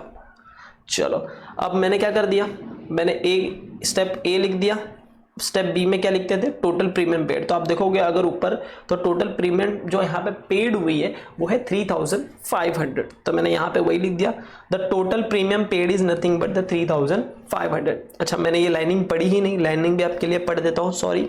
देखो क्या लिखा है यहाँ पे लिखा है, here market price is 500 is lower than strike price। same चीज, market price is 500 which is lower than strike price, hence call option will not exercise। उसके पीछे का लॉजिक मैंने टेक्निक से भी बता दिया और आपको लॉजिक ड्राइव करके भी दे दिया। And in case of put option, जब पुट ऑप्शन फॉलो हो रहा है, market price of ₹500 is higher than strike price. तो मार्केट प्राइस इज 500 जो कि हाइयर है स्ट्राइक प्राइस से पुट ऑप्शन के केस में, तो उस केस में पुट ऑप्शन भी एक्सरसाइज नहीं होगा। और ये चीज आपको एग्जाम में ऐसे लिख के आना है। Then B, total premium paid मैंने इतना लिख दिया। अब एंडिंग वैल्यू क्या निकलेगी, तो एंडिंग वैल्यू सिंपल सी बात है, इस चीज को आप माइनस में लिखते थे और जो भी गेन आया उसको आप प्लस कर देते। अब आप अगर यहाँ पे देखोगे तो माइनस में 3500 तो आएगा क्योंकि वो प्रीमियम पेड है, बट यहाँ पे प्लस में जीरो गेन होगा। जीरो गेन क्यों होगा, अरे सोचो ना जरा, जीरो गेन क्यों होगा? अरे सिंपल सी बात है, जीरो गेन इसलिए होगा क्योंकि वहां पे जब ऑप्शन एक्सरसाइज ही नहीं हुआ तो फायदा होने का कोई चांस ही नहीं होता। इसके लिए यहाँ पे क्या होगा, जीरो गेन होगा। ना कॉल ऑप्शन एक्सरसाइज हुआ ना पुट ऑप्शन एक्सरसाइज हुआ। ओके, तो यहाँ पे गेन क्या हो जाएगा, जीरो। और जब आप इन दोनों को सॉल्व करोगे तो -3500 plus zero is nothing but your 3500 in negative terms. और जब ये नेगेटिव है इट मींस फर्स्ट केस में उस इन्वेस्टर को हो गया क्या, लॉस हो गया। ठीक है, समझा? चलो अब हम लोग सेकेंड देखते हैं, सेकेंड केस देखते हैं। तो now we are moving towards the second case. Second case में क्या हो रहा है, जो प्राइस है वो फॉल हो जा रही है 350 में 3 महीने के बाद। ठीक है, तो जो प्राइस हो गई वो 350 की हो गई 3 महीने बाद। अब इस केस में क्या होगा, चलो कॉल ऑप्शन। और तो स्टेप नंबर 1 तो एज इट इज होगा प्रीमियम पे, तो हम लोग डायरेक्टली स्टेप नंबर 2 से स्टार्ट करते हैं। एग्जाम में भी आपको ऐसे ही सॉल्व करना है, पहले आपको स्टेप नंबर सॉल्व कर देना है 1, फिर आप स्टेप नंबर 2 पे जब आओ तो एक एक प्राइस लिखना है। केस 1 में इतना प्राइस, केस 2 में इतना प्राइस, केस 3 में इतना प्राइस। केस 1 में इतना प्राइस हुआ, डायरेक्ट स्टेप 2 से चालू कर देना। पहले ए वाला पॉइंट की कंडीशन क्या है, एक्सरसाइज होगा कि नहीं होगा, फिर बी वाला पॉइंट टोटल प्रीमियम कितना पे किया, और सी वाला पॉइंट आपको ये लिखना है, गेन निकाल के बताना है। तो मैंने स्टेप 2 स्टार्ट किया और मैंने बोला अगर प्राइस 350 होगी तो क्या होगा। अब ये चलो ये लाइन में पढ़ता हूँ फिर आपको एनालाइज करके बताता हूँ। चलो पहले एनालाइज ही कर लेते हैं ना, लाइन पढ़ने की जरूरत ही क्या। चलो यहाँ लाइन बनाता हूँ, सेम चीज़ उठा लूँ क्या, सेम मार्केट प्राइस और ये नहीं जानता, सेम चीज़ नहीं उठाएंगे, करेंगे आपके लिए। मैं ड्रॉ करूँगा लाइन, ये हो गया लाइन कॉल ऑप्शन का और ये हो जाएगा लाइन पुट ऑप्शन का। ठीक है, स्ट्राइक प्राइस कितनी है, स्ट्राइक प्राइस हमको पता है, स्ट्राइक प्राइस तो चेंज होने वाली नहीं है, तो जो गिवन है वहां पे जाओ। स्ट्राइक प्राइस है यानी एक्सरसाइज प्राइस है वो है 550। तो ठीक है चलो, तो मैंने लिख दिया यहाँ पे स्ट्राइक प्राइस है 550 और मार्केट में प्राइस अभी कितनी हो गई, तो आप देखोगे क्वेश्चन में कि 3 महीने बाद जो मार्केट की प्राइस हो गई वो हो गई 350 यानी डाउन हो गई। तो the market price is after 3 month is nothing but your 350। चलो बताओ देख के कॉल ऑप्शन एक्सरसाइज होगा कि नहीं। I'll give you time, think and video pause करो और सोचो कि क्या इस केस में कॉल ऑप्शन एक्सरसाइज होगा, क्योंकि अब तक मैंने आपको इतने सारे एग्जांपल दे दिए, आप अश्योरिटी के साथ इसका आंसर दे पाओगे। यस ऑफ कोर्स फ्रेंड्स, इस केस में कॉल ऑप्शन एक्सरसाइज नहीं होगा। मैंने यस बोला इसका मतलब आप सोच में पड़ गए, अरे सर कैसे होगा, नहीं होगा। यस मतलब मेरे कहने का मतलब यस ऑफ कोर्स जो आपने सोचा वो राइट है, यानी इस केस में कॉल ऑप्शन एक्सरसाइज नहीं होगा। सिंपल रीजन, अगर स्ट्राइक प्राइस की ऊपर वाली प्राइस होती तो हम लोग कॉल ऑप्शन एक्सरसाइज करते, तो इस केस में जो कॉल ऑप्शन है वो एक्सरसाइज नहीं होगा। अगर इसके पीछे का मैं लॉजिक देने जाऊं तो एकदम सिंपल है, शेयर खरीदना है, मार्केट में जाके खरीदूंगा 350 में मिल जाएगा, मार्केट में जाके शेयर खरीदना है 350 में मिल जाएगा। स्क्रीन पे देखो, मार्केट में जाके शेयर खरीदना है तो 350 में मिलेगा, लेकिन अगर जाके ऑप्शन एक्सरसाइज करूंगा तो 550 में मिलेगा। विच इज बेटर, कहां पे सस्ता मिल रहा है, मार्केट में मिल रहा है तो जाके मार्केट से खरीदूंगा ना, क्यों ऑप्शन को एक्सरसाइज करूंगा। इसके लिए कॉल ऑप्शन एक्सरसाइज नहीं हो रहा। अब सेकंड केस, पुट ऑप्शन का स्ट्राइक प्राइस कितना था यानी एक्सरसाइज प्राइस 450 था, तो पुट ऑप्शन को 450 वहां पे प्लॉट करते हैं, तो put option is 450 somewhere around 450 और मार्केट में जो आज की प्राइस हो गई है, मार्केट की प्राइस वो हो गई है 350। नाउ वीडियो पॉज करो और मुझे बताओ क्या पुट ऑप्शन यहां पे एक्सरसाइज होगा। सोचो सोचो, यस सोच लिया। आशा करता हूं अब तक आपको जितने भी कंसेप्ट पढ़ा है उसके आंसर, उसके बेसिस पे आपका जो आंसर है वो राइट ही होना चाहिए। Yes if you are thinking कि यहाँ पे जो ऑप्शन है वो एक्सरसाइज होगा, so your answer is yes, यहाँ पे ऑप्शन एक्सरसाइज होगा। द सिंपल रीजन इज कि 450 के नीचे जा रहा है, और अगर मैं लॉजिकल रीजन दूं कि अगर मार्केट में जाके मुझे शेयर बेचने हैं, एक जगह स्ट्राइक प्राइस अगर ऑप्शन एक्सरसाइज करेंगे तो 450 रुपीज हाथ में आएंगे, और दूसरी जगह अगर मार्केट में बेचेंगे तो 350 रुपीज हाथ में आएंगे। पैसा ज्यादा कहां पे आ रहा है, ऑप्शन को एक्सरसाइज करने में, तो ऑप्शन एक्सरसाइज कर लूंगा। तो इस केस में आपका जो पुट ऑप्शन है वो वाला जो ऑप्शन है वो क्या हो जाएगा, एक्सरसाइज हो जाएगा। बक्से में डाल दो इसको, बक्सा बनाने में मजा आता है, क्या बात है। साइज, सर ये क्या कारीगरी कर रहे हो, पढ़ाओ फटाफट। अरे चलो देखते सॉल्व करते हैं अभी। तो मैंने वही लिखा है, here market price is 350 which is lower than strike price. आप कर रहे होगा ना, देखो 350 है जो कि 550 से लोअर है, स्ट्राइक प्राइस से लोअर है, and hence call option will not exercise. क्यों नहीं एक्सरसाइज होगा, उसके पीछे का रीजन भी मैंने आपको दे दिया। And in the second case, in case of put option market price is ₹350, तो आप देखोगे इस केस में market price 350 which is lower than strike price. Simple है, 350 which is lower than strike price. हाँ जी, स्ट्राइक प्राइस से भी lower तो है ही, यानी 350 स्ट्राइक प्राइस से लोअर है। Okay, and hence put option will be exercise, और इस केस में जो पुट ऑप्शन है वो एक्सरसाइज होगा। फिर बी में जो टोटल प्रीमियम पेड है वो लिखना है, तो 3500 जो टोटल प्रीमियम पेड थी वो लिख दिया। अब हम लोग इसका निकालेंगे एंडिंग वैल्यू। तो एंडिंग वैल्यू में जो मैंने बोला था स्टेप 1 की वैल्यू आती है उसको माइनस में लिखना है, तो -3500। गेन क्या होगा, मैंने पुट ऑप्शन एक्सरसाइज किया, तो पुट ऑप्शन के केस में देखेंगे मार्केट प्राइस और स्ट्राइक प्राइस कितना है। तो इसका जो मार्केट प्राइस है वो 350 है और स्ट्राइक प्राइस है वो है 450, दोनों के बीच का डिफरेंस, यानी 450 minus 350 that is strike price minus market price. जब भी आप पुट ऑप्शन का वैल्यू निकालोगे, सॉरी, जब भी आप पुट ऑप्शन का गेन निकालोगे तो आपको हमेशा क्या करना है, स्ट्राइक माइनस मार्केट करना है, स्ट्राइक माइनस मार्केट प्राइस करना है। तो आपका आंसर पॉजिटिव में आ जाएगा एंड मल्टीप्लाई बाय 100 शेयर्स।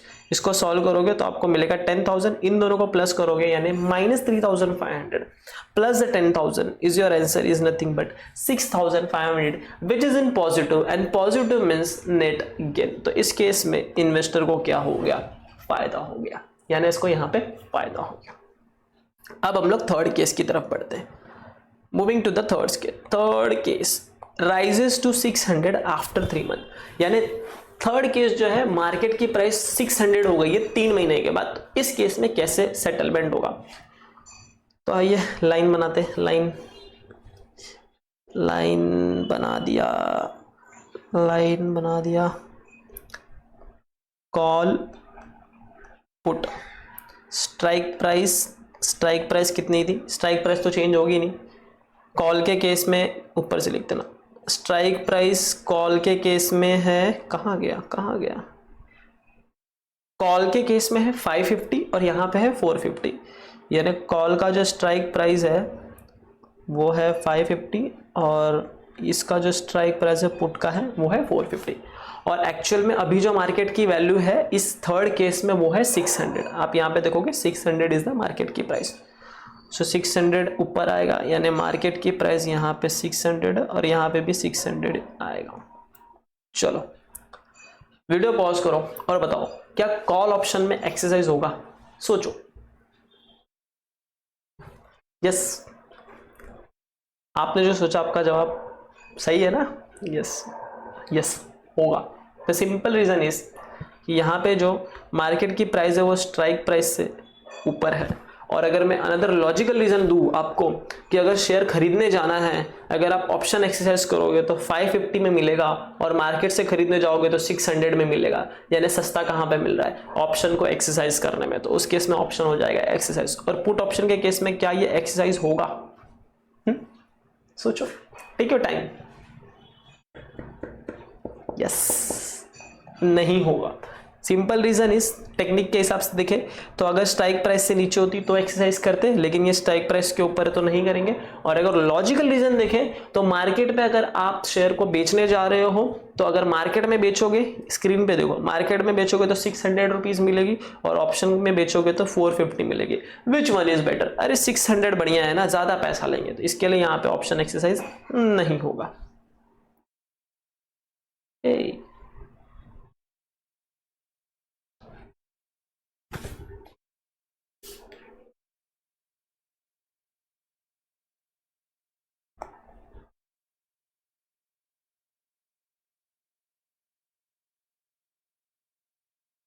चलो तो ये अब हम लोग इसको सॉल्व करते हैं, देखते हैं क्या क्या लिखा है। Here the market price is 600 which is higher than strike price. Of course 600 which is high, sorry 600 which is higher than strike price. Strike price से तो ज़्यादा है ही। And call option will exercise क्यों होगा उसके पीछे का रीज़न भी मैंने आपको बता दिया है। Now in case of put option market price is ₹600 which is higher than strike price. यहाँ पे भी सेम चीज़ लिखी 600 जो कि strike price 450 से ज़्यादा है। And hence put option will not exercise क्यों नहीं होगा, उसके पीछे का रीजन भी मैंने आपको बता दिया। सेकेंड केस आप लिखोगे टोटल प्रीमियम पेड जो है 3500 और C is nothing but your ending value. Ending value कैसे निकालोगे, स्टेप 1 माइनस में लिखोगे अमाउंट जो कि आपका प्रीमियम पेड था, जो कि कॉस्ट था, उसके लिए हम लोग उसको माइनस में लिखते हैं, प्लस मार्केट प्राइस। अब हम लोगों का ऑप्शन कौन सा एक्सरसाइज हुआ, कॉल वाला, तो कॉल का मार्केट प्राइस और कॉल का स्ट्राइक प्राइस का डिफरेंस निकालेंगे। और जब भी आपको कॉल में कितना गिर हुआ वो निकालना है तो आप हमेशा market price minus strike price करते हो। क्या करते हो, market price minus strike price. तो उस केस में देखोगे 600 माइनस 550, तो इसका आंसर आएगा 50 रुपीज। इसको मल्टीप्लाई करोगे 100 से, आंसर आएगा आपका 5000। इन दोनों का आप ऐड करोगे तो आपका जो नेट गेन आएगा वो आएगा 1500 rupees. It means very simple, 1500 rupees का क्या हो गया, नेट गेन हो गया, पॉजिटिव आया इसलिए। तो ये आपका क्वेश्चन नंबर 19 था। मैंने क्यों 16 के बाद 19 लिया, क्योंकि वो लिंकिंग है इसलिए मैंने 19 करा दिया। तो आप जब एग्जाम के पहले रिवाइज करो या फिर जब आप अभी भी सॉल्व कर रहे हो तब 16 के बाद 19 ही उठाओ, तो सर आपको और लिंकिंग भी प्रॉब्लम नहीं आएगा और फटाक से वो क्वेश्चन भी सॉल्व हो जाएगा। तो देख लो 19 का सॉल्यूशन आप लोग, ये तो ठीक है, तो गिवन है, तो ठीक है, ये step 1।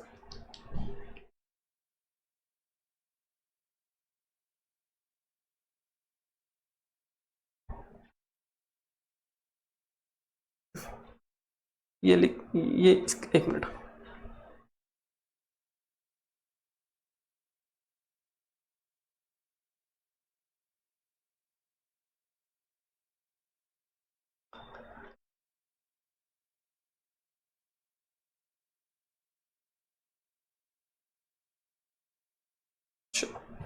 Solutions and concept note, जो भी कंसेप्ट नोट्स है, जो भी सॉल्यूशन नोट्स है, टेलीग्राम चैनल में है अवेलेबल।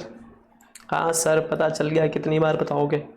अरे कभी कभी क्या होता है ना, कोई कोई डायरेक्टली क्वेश्चन नंबर 19 देखने आता है तो वीडियो पे आके क्वेश्चन नंबर सीधा 19 देखेगा, तो उसको भी तो पता चलना चाहिए ना कि हाँ सॉल्यूशन नोट्स अवेलेबल है। अब कुछ कंसेप्ट की बात करते हैं। ये कंसेप्ट होने के बाद फिर एक्सपेक्टेड वैल्यू ऑफ ऑप्शन है एंड वैल्यू ऑफ कॉल है, value of call option and value of put option. बस 3 कंसेप्ट होने के बाद आपका ये सेशन हो जाएगा समाप्त। ठीक, चलो ध्यान दो। अब मैं आपको ना 3 कंसेप्ट बताने जा रहा हूँ। कुछ कंसेप्ट है जिसके बेसिस पे क्वेश्चन नंबर आपका 17 और 18 है। सबसे पहला कंसेप्ट है expected value of share price. Sir ऐसा नहीं बताओ हमको, ऐसे नहीं बताओ हमको, एग्जाम्पल दो, विदाउट एग्जाम्पल हम नहीं अभी समझेंगे। बहुत हो गया आपका कंसेप्ट नोट वाला थोड़ा चीज। हाँ ठीक है, दे रहा हूँ, डोंट वरी। मैंने आपको क्या बोला, वैल्यू ऑफ व्हाट, एक्स नहीं, ये नहीं था, वैल्यू ऑफ नहीं था यार, expected value of share price, वही मैं बोलूँ, क्या मैं लिख रहा हूँ, expected value of share price, मैं इसकी बात कर रहा हूँ। देखो जब भी वर्ड एक्सपेक्टेड आए ना, एग्जाम में हो, लाइफ में हो, कभी भी ये बात याद रखना, whenever the word is expected come into the picture now, then वहां पे हमेशा आपको प्रोबेबिलिटी की वैल्यू दी होगी। किसकी वैल्यू दी होगी, प्रोबेबिलिटी की वैल्यू दी होगी। और उस केस में क्या करना होता है, प्रोबेबिलिटी की वैल्यू दी होगी, इसका मतलब क्या होता है, सिंपल, अगर आपको एग्जांपल ले लो, आज के डेट में एक शेयर की प्राइस 200 है, तो लोग ऐसा बोलते हैं हो सकता है 1 महीने बाद इसकी प्राइस 210 हो, 190 हो, 180 हो, 220 हो, 230 हो, यानी लोग ऐसा बोलते हैं। मान लो इसकी जो प्राइस की रेंज है वो 180 से लेके 220 तक रेंज करेगी, इसके बीच में फॉल होगी, तो आप लिख देते हो 180 होगी, 190 होगी, या तो 200 होगी, या तो 210 होगी, या तो 220 होगी। और उसके रिगार्डिंग में ना लोग ना प्रोबेबिलिटी भी दे देते हैं कि 180 होने की प्राइस 0.1 है, इसकी 0.2 है, इसकी 0.2 है, इसकी 0.3 है, इसकी 0.2 है। अब हमेशा एक बात याद रखना, जब भी आप प्रोबेबिलिटी देखो ना, तो प्रोबेबिलिटी का टोटल हमेशा 1 होना चाहिए। देखो अगर आप इसको टोटल करोगे ना तो इसका टोटल हमेशा 1 आएगा। और प्रोबेबिलिटी पॉइंट में दी होती है, 0.1, 0.2, 0.3 या फिर 0.45, 0.46, हमेशा ये चीजें आपको, ये 2 चीजें फैक्टर याद रखनी है। प्रोबेबिलिटी का टोटल ऑलवेज बिकम 1 एंड जो प्रोबेबिलिटी दी होती है वो 0 समथिंग दी होती है हमेशा। हर एक क्वेश्चन में आप देखोगे तो ऐसे। फिर आपको क्या निकालनी है, आपको निकालनी है एक्सपेक्टेड शेयर प्राइस ना, तो निकालो ना एक्सपेक्टेड शेयर प्राइस, सिंपल है, दिस मल्टीप्लाई बाय दिस करो, this multiply by this, this multiply by this, this multiply by this. यानी अगर मैं बोलूँ ये शेयर प्राइस है तो आप एस मल्टीप्लाई बाय पी कर दो। अगर आप दिस मल्टीप्लाई बाय दिस करोगे आंसर आएगा 18, फिर दिस मल्टीप्लाई बाय दिस करोगे तो 19 2 इज नथिंग बट 9 9 8 38 होता है। फिर इसको मल्टीप्लाई बाय इसको करोगे 40 होगा, दिस मल्टीप्लाई बाय दिस करोगे answer is 63, this multiply by this करोगे आंसर इज 44। और इन सबको फिर आपको क्या करना है, ऐड करना है। ठीक है, तो आपको शेयर का डिफरेंट डिफरेंट प्राइजेस दिया होगा, प्रोबेबिलिटी दी होगी, आपको दोनों को मल्टीप्लाई करके एक वैल्यू पे लेके आना है। इफ न्यूमेरिकल्स, इसके आंसर तो राइट ही है, एक बार मैच कर लेता हूँ। 18 19 19 2 ओके 38 40 2 10 63 और 2। ठीक, अब इन सबको आप ऐड करो, ऐड करने के बाद जो वैल्यू आएगी ना that is your nothing but what, expected share price. तो चलो मैं ऐड कर लेता हूँ। 18 प्लस 38 प्लस 40 प्लस 63 प्लस 44, यानी शेयर की जो प्राइस निकल के आ गई, एक्सपेक्टेड शेयर की प्राइस वो आ गई 203। तो इस चीज को बोलता हूं कि अगर क्वेश्चन ने बोला find out the expected share price, तो आपको इसी मेथड को फॉलो करना है। यानी वहां पे क्वेश्चन में दो चीजें बोली होगी, या तो वो रेंज ऑफ शेयर दे देगा, रेंज ऑफ शेयर प्राइस और सबकी प्रोबेबिलिटी दे देगा, या तो फिर सामने से बता देगा कि ये प्राइजेस हो सकते हैं और उसकी प्रोबेबिलिटी हो सकती है। तो आपको जस्ट उससे मल्टीप्लाई मल्टीप्लाई मल्टीप्लाई करना है और आपको अपना आंसर लेके आना है। सबको टोटल करने के बाद जो आएगा 203। इसी चीज को जस्ट मैंने तोड़ के लिखा और कुछ नहीं। देखो मैंने बोला अगर एक्सपेक्टेड वैल्यू ऑफ शेयर लिखा तो फर्स्ट मार्केट प्राइस लेना, उसको मल्टीप्लाई करना उसके फर्स्ट प्रोबेबिलिटी से, फिर प्लस करना। यहाँ पे भी हम लोग प्लस कर रहे हैं ना, इन सब चीजों को हम लोग क्या कर रहे हैं, प्लस दिस प्लस, सबको हम लोग प्लस प्लस करते आ रहे हैं ना, तो आपको वही करना है। सेकेंड मार्केट का प्राइस लेना, मल्टीप्लाई करना सेकेंड प्रोबेबिलिटी से, उसके सामने उसकी प्रोबेबिलिटी दी होगी, फिर उसको प्लस कर देना जो भी ऊपर वैल्यू आएगी उसके साथ। फिर थर्ड मार्केट का प्राइस लेना, उसको मल्टीप्लाई करना थर्ड प्रोबेबिलिटी से, प्लस करना एंड सो ऑन। तो जितने जितने मार्केट की प्रोबेबिलिटी दी रहेंगी आपको उस मार्केट के प्राइस लेने हैं और सारे के मार्केट के प्रोबेबिलिटीज लेने हैं, सबको मल्टीप्लाई मल्टीप्लाई करना है और एंड में सबको प्लस कर देना है। सेम अगर ये चीज आप टेबल बना के करना चाहो तो आप टेबल बना के भी कर सकते हो। मार्केट प्राइस लिख देना एक जगह, दूसरी जगह आप प्रोबेबिलिटी लिख देना और तीसरा ए मल्टीप्लाई बाय बी कर देना, यानी इन दोनों का मल्टीप्लिकेशन कर देना। इसको मल्टीप्लाई करोगे ये आएगा, इसको मल्टीप्लाई का ये करोगे, इसको मल्टीप्लाई करोगे तो ये आएगा। फिर जैसे ही आप इन दोनों को ऐड करोगे तो आपका आंसर आ जाएगा 123.5। तो either you can follow this method और you can follow this method.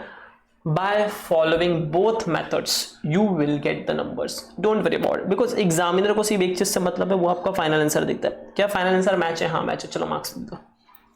तो ये होता है अगर मैं आपको, अगर एग्जाम में आपको बोला जाए expected value of share price निकालना, इस चीज को चाहिए तो मैं मस्त एक बॉक्स बना देता हूं। बॉक्स बना नहीं है, बन गया। Expected value of share price, वो शेयर प्राइस का एक्सपेक्टेड वैल्यू बोल रहा है। सेकेंड काइंड ऑफ क्वेश्चन आता है जहां पे आपको पूछा जाता है कि आप निकाल के बताओ एक्सपेक्टेड वैल्यू ऑफ ऑप्शन। हाँ जी, यहां पे शेयर प्राइस की बात नहीं कर रहे हैं, यहां पे ये बात कर रहे हैं ऑप्शन की। बताओ एक्सपेक्टेड वैल्यू ऑफ ऑप्शन क्या होगा। तो इफ अगर क्वेश्चन में डिफरेंट मार्केट प्राइस दी है और डिफरेंट प्रोबेबिलिटी दी है, उस केस में आपको वैल्यू ऑफ ऑप्शन कैसा निकालना, तो एकदम सिंपल है, ये चीजें आपको याद रखनी है।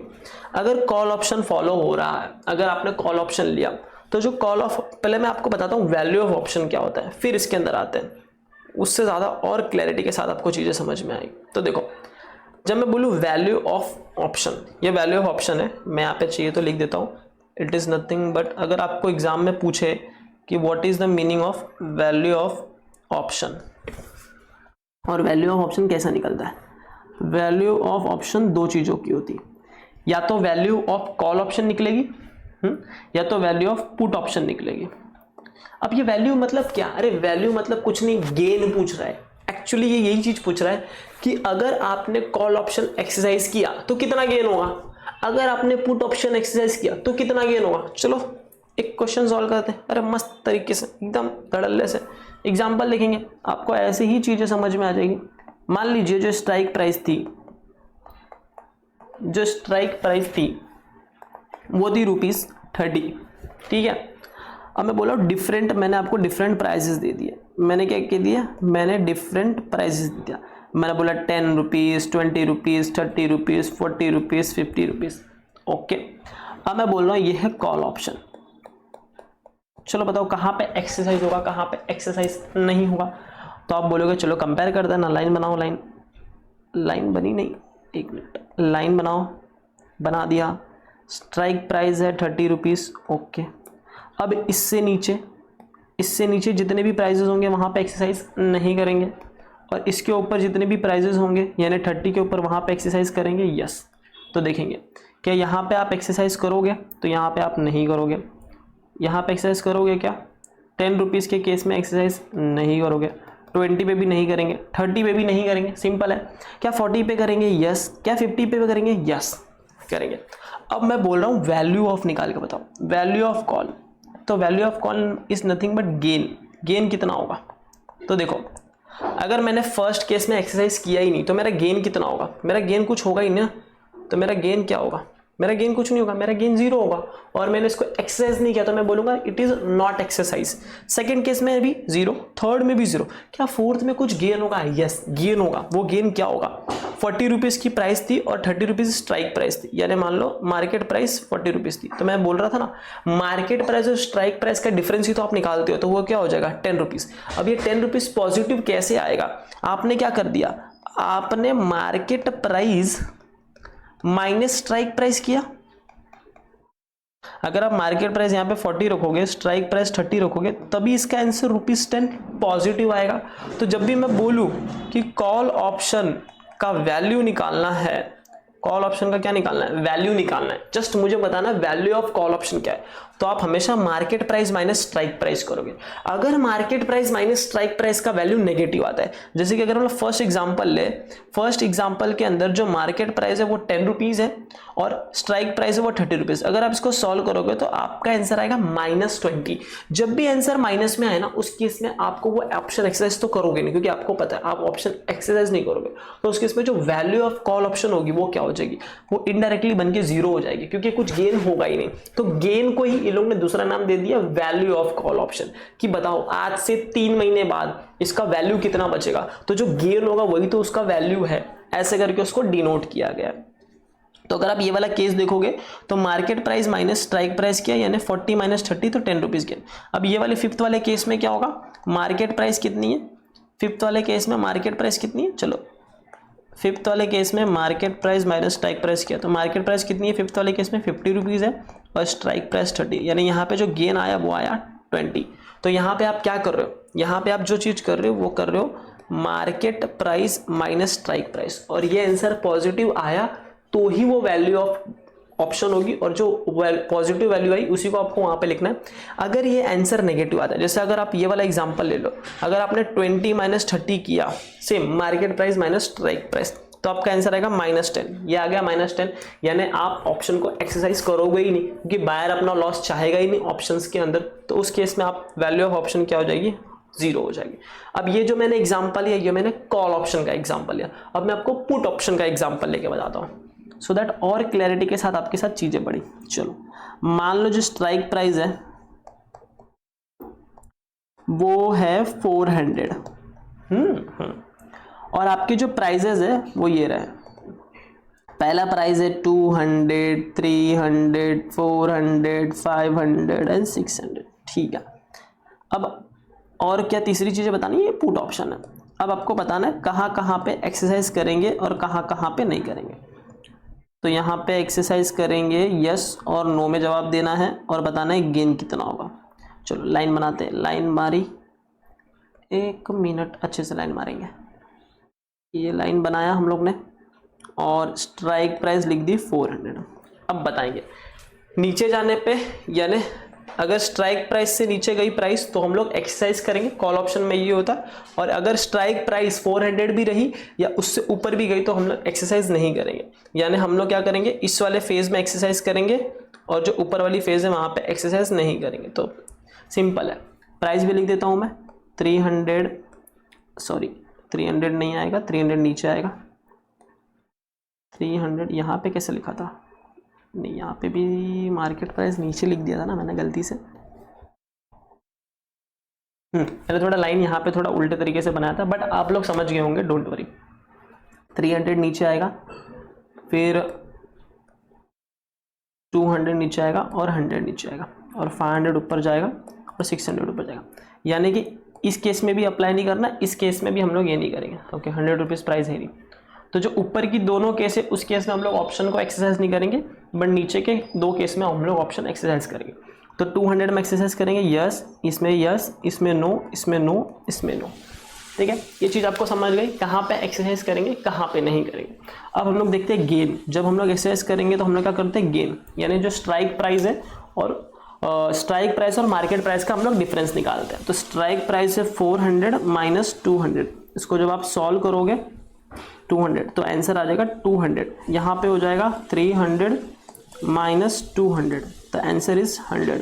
यहाँ पे कुछ नहीं, अगर आप यहाँ पे 400 माइनस 400 करोगे भी तो आंसर 0 आएगा, और 500 नहीं होगा। एक मिनट रुको, कहीं तो कुछ गड़बड़ हो रहा है। गड़बड़ इज वेरी सिंपल, मैं बताता हूं। Strike price minus market price, ठीक है, strike price 400 minus market price 300, strike price market price भी सेम है, ठीक है। स्ट्राइक प्राइस 400 और माइनस 500, इसका आंसर आएगा माइनस 100, और स्ट्राइक प्राइस 600 और इसका आंसर आएगा माइनस 100, इसका आंसर है माइनस 200। अब देखो, जब इन तीनों केसेस में हम लोग ऑप्शन एक्सरसाइज कर ही नहीं रहे तो क्या कुछ गेन होगा? गेन होगा ही नहीं, गेन तो 0 होगा। तो इसके लिए डायरेक्टली ये लिख के ना लिख के हम लोग क्या लिख देते हैं, गेन इज 0, गेन इज 0। और उस केस में जो वैल्यू ऑफ ऑप्शन आएगा, यानी जो गेन होता है उसी को हम लोग क्या बोलते हैं, ये वैल्यू ऑफ ऑप्शन है। तो फर्स्ट वाले केस में हो गया 200 का वैल्यू ऑफ ऑप्शन, और थर्ड वाले केस में क्या, और फिर यानी जो अगर मार्केट प्राइस 200 रही तो वैल्यू ऑफ ऑप्शन कितनी हो गई, 200। मार्केट प्राइस अगर 300 रही तो वैल्यू ऑफ ऑप्शन हो गई 100। और ये हम लोग ने कहां से डिराइव किया, ये हो गया मार्केट प्राइस। नहीं, जब पुट ऑप्शन होता है तो हम लोग क्या करते हैं, हम लोग strike price minus market price करते हैं। क्या करते हैं, strike price minus market price. तो बस यही चीज है। और मैं एक स्टेप एक्स्ट्रा लेके जाता हूं। मान लो अगर आपको क्वेश्चन पूछ रहा है expected value of call option, क्या पूछ रहा है, expected value of call option. तो सिंपल है, अब जैसे आप लोग यहाँ पे सॉल्व कर रहे हो, ये आपको कॉल ऑप्शन मिल गया 200 100 0 0 0, तो इसी के सामने वो लोग प्रोबेबिलिटी दे देंगे। जैसे अगर मैं आपको एग्जांपल की तरह बताऊं कि आपने मान लो ऊपर के हिसाब से सॉल्व किया, जैसे आपने ये वाला कॉल ऑप्शन सॉल्व किया, अब देखो यहाँ पे वैल्यू ऑप्शन 0 0, गेन मतलब वैल्यू ऑफ ऑप्शन हो गया, ठीक है। आप लोगों को जस्ट समझाने के लिए बता रहा हूँ, जो गेन होता है उसी को वैल्यू ऑफ ऑप्शन बोला जाता है। तो 0 0 0 10 20, तो यहाँ पे लिख देगा कि जो वैल्यू ऑफ ऑप्शन आई ना, वैल्यू ऑफ ऑप्शन आप निकालोगे ये एक्सरसाइज करके तो आएगी 0 0 0 10 20। अब आपको क्वेश्चन में ना प्रोबेबिलिटी भी दे देगा कि प्रोबेबिलिटी इतनी है, जैसे इसका 0.1, इसका 0.1, इसका 0.2, इसका 0.2, इसका 0.4, हाँ ऐसे करके देगा। सेम जिस तरह आप एक्सपेक्टेड वैल्यू ऑफ प्राइस निकाल रहे थे, एक्सपेक्टेड वैल्यू ऑफ शेयर्स निकाल रहे थे, क्या कर रहे थे, प्रोबेबिलिटी से मल्टीप्लाई तो कर रहे थे ना हर एक चीज को, उसकी जो वैल्यू थी, और उसको फिर बाद में सबको ऐड कर रहे थे। इसी तरह आपको expected value of share, call option बोल दो या फिर पुट ऑप्शन, इसी तरह आपको एक्सपेक्टेड वैल्यू ऑफ ऑप्शंस भी इसी तरह निकालना है। इसको मल्टीप्लाई बाय दिस करना, दिस मल्टीप्लाई दिस कर करते जो भी आपका आंसर आएगा, जैसे इसका आंसर 0 आएगा, इसका 0 आएगा, इसका भी 0 आएगा, इसका 2 आएगा, इसका आपका 2 नहीं आएगा, इसका आपका आएगा 8, और इन सबको जब आप टोटलिंग करोगे तो आपका आंसर आ जाएगा 10। यानी यहाँ पे मैं बोलूंगा जो एक्सपेक्टेड वैल्यू ऑफ ऑप्शन है वो है 10 रुपीज। तो यहां पे मैंने आपको 3 कंसेप्ट समझाए। पहला जो कंसेप्ट समझाया वो बताया expected value of share price कैसे निकालते, डिफरेंट प्राइजेस होंगे, उसको उनके प्रोबेबिलिटी से मल्टीप्लाई करना और ऐड कर देना। फिर मैंने आपको बताया वैल्यू ऑफ ऑप्शन कैसे निकालते, तो जो गेन होता है उसी को हम लोग वैल्यू ऑफ ऑप्शन बोलते हैं। अगर एक्सरसाइज होगा तो ही वैल्यू ऑफ ऑप्शन पॉजिटिव आएगा, अगर आप एक्सरसाइज नहीं कर रहे हो तो उसका अमाउंट नेगेटिव में आता है, और वहां पे हम लोग लिख देते हैं नॉट एक्सरसाइज या फिर 0। ये सारा चीज नोट में कवर है, डोंट वरी। और तीसरा मैंने आपको ये बताया एक्सपेक्टेड वैल्यू ऑफ ऑप्शन कैसे निकालना है, तो सारा आपको वैल्यू ऑफ ऑप्शन निकालना और उसको मल्टीप्लाई कर देना उसके प्रोबेबिलिटी से। जैसे आप मल्टीप्लाई करोगे आपको मिल जाएगा एक्सपेक्टेड वैल्यू ऑफ ऑप्शन। तो आइए नोट्स देख लेते हैं। तो सिंपल है, वैल्यू ऑफ ऑप्शन निकालना है। अगर आपको कॉल ऑप्शन निकालना है तो आप क्या करोगे, market price minus strike price करना है। ये चीज आप समझ के ले लो। जब भी आपको कॉल ऑप्शन का वैल्यू ऑफ ऑप्शन निकालना है, आप हमेशा market price minus strike price करोगे। और पुट ऑप्शन का ऑप्शन निकालना है, पुट ऑप्शन का वैल्यू ऑफ ऑप्शन निकालना है तो strike price minus market price करना है। यानी कॉल ऑप्शन निकालते time market price minus strike price, और पुट ऑप्शन निकालते time strike price minus market price. अगर इसका answer, if answer comes in negative, अगर इसका आंसर नेगेटिव में लिखना है, that don't write negative value, तो उस केस में आपको वो नेगेटिव वैल्यू नहीं लिखनी है, राइट जीरो और नील। उस केस में आपको जीरो लिखना है या फिर नील लिख के आना एग्जाम के अंदर, ठीक है। अब मैं बात करता हूं एक्सपेक्टेड वैल्यू ऑफ ऑप्शन के बारे में। तो एक्सपेक्टेड वैल्यू ऑफ ऑप्शन कैसे निकालोगे, अगर डिफरेंट मार्केट प्राइस और डिफरेंट प्रोबेबिलिटी दी है तो सबसे पहले आप क्या करोगे, अगर कॉल ऑप्शन है तो market price first minus strike price multiply कर दोगे उसके प्रोबेबिलिटी फर्स्ट फैक्टर से। तो देखो यहाँ पे जो स्ट्राइक प्राइस है ना वो एज इट इज है, लेकिन सिर्फ मार्केट प्राइस चेंज हो रही है और प्रोबेबिलिटी चेंज हो रही है। तो जो भी कॉल ऑप्शन में हम लोग वैल्यू कैसे निकालते थे, वैल्यू निकालते टाइम हम लोग मार्केट माइनस स्ट्राइक करते थे। तो मैंने भी यहाँ पे यही किया है, market price minus strike price. बस डिफरेंस एक है कि फर्स्ट मार्केट प्राइस लिया, फिर सेकंड केस में सेकंड मार्केट प्राइस लिया, थर्ड केस में मैंने थर्ड मार्केट प्राइस लिया और उसको minus strike price strike price strike price जो कि सेम होगी उससे माइनस किया और उसको मैंने मल्टीप्लाई किससे कर दिया, फर्स्ट मार्केट प्राइस के प्रोबेबिलिटी से, सेकंड मार्केट प्राइस के प्रोबेबिलिटी से और थर्ड मार्केट प्राइस के प्रोबेबिलिटी, और सबको ऐड करेंगे एंड सो ऑन जाते रहेंगे। अगर आपको बोला जाए कि पुट ऑप्शन का एक्सपेक्टेड वैल्यू ऑफ ऑप्शन निकालो तो उसके इसमें क्या होगा, वैल्यू ऑफ पुट कैसे निकालते थे, strike price minus market price. तो सेम चीज वहीं पे लिख दी मैंने, strike price minus market price, strike price minus market price, strike price minus market price. Just आप देखोगे तो मार्केट प्राइस चेंज हो रही है, यहाँ पे फर्स्ट है, यहाँ पे सेकंड है, यहाँ पे थर्ड है, और इसकी जो प्रोबेबिलिटी है वो चेंज हो रही है। तो इस तरह से आपको सॉल्व करके एक्सपेक्टेड वैल्यू ऑफ ऑप्शन निकालना है। एग्जाम में जब क्वेश्चन है तो आपको ये चीज पढ़नी है कि एक्सपेक्टेड वैल्यू ऑफ शेयर बोला है कि एक्सपेक्टेड वैल्यू ऑफ ऑप्शन बोला है। Option expected value of option निकालने के लिए सबसे पहले हम लोग वैल्यू ऑफ ऑप्शन निकालते हैं जो कि गेन आता है और फिर उसको प्रोबेबिलिटी से मल्टीप्लाई कर देते हैं। जब भी वर्ड प्रोबेबिलिटी, जब भी वर्ड एक्सपेक्टेड आए ना तो आपके दिमाग में एक टिंग टोंग बजना चाहिए, और इसका मतलब ये होता है कि हमेशा उसको प्रोबेबिलिटी से मल्टीप्लाई करना पड़ेगा, ठीक है। ये भी मैंने आपको पढ़ा दिया, ये भी आपको पढ़ा दिया, ये भी पढ़ा दिया। इसके बाद आप क्वेश्चन नंबर 17 और 18 कर सकते हो। तो चलो क्वेश्चन नंबर 17 देखते हैं और 18 देखते हैं, और फिर आपका ये वाला लेक्चर मस्त हो जाएगा समाप्त।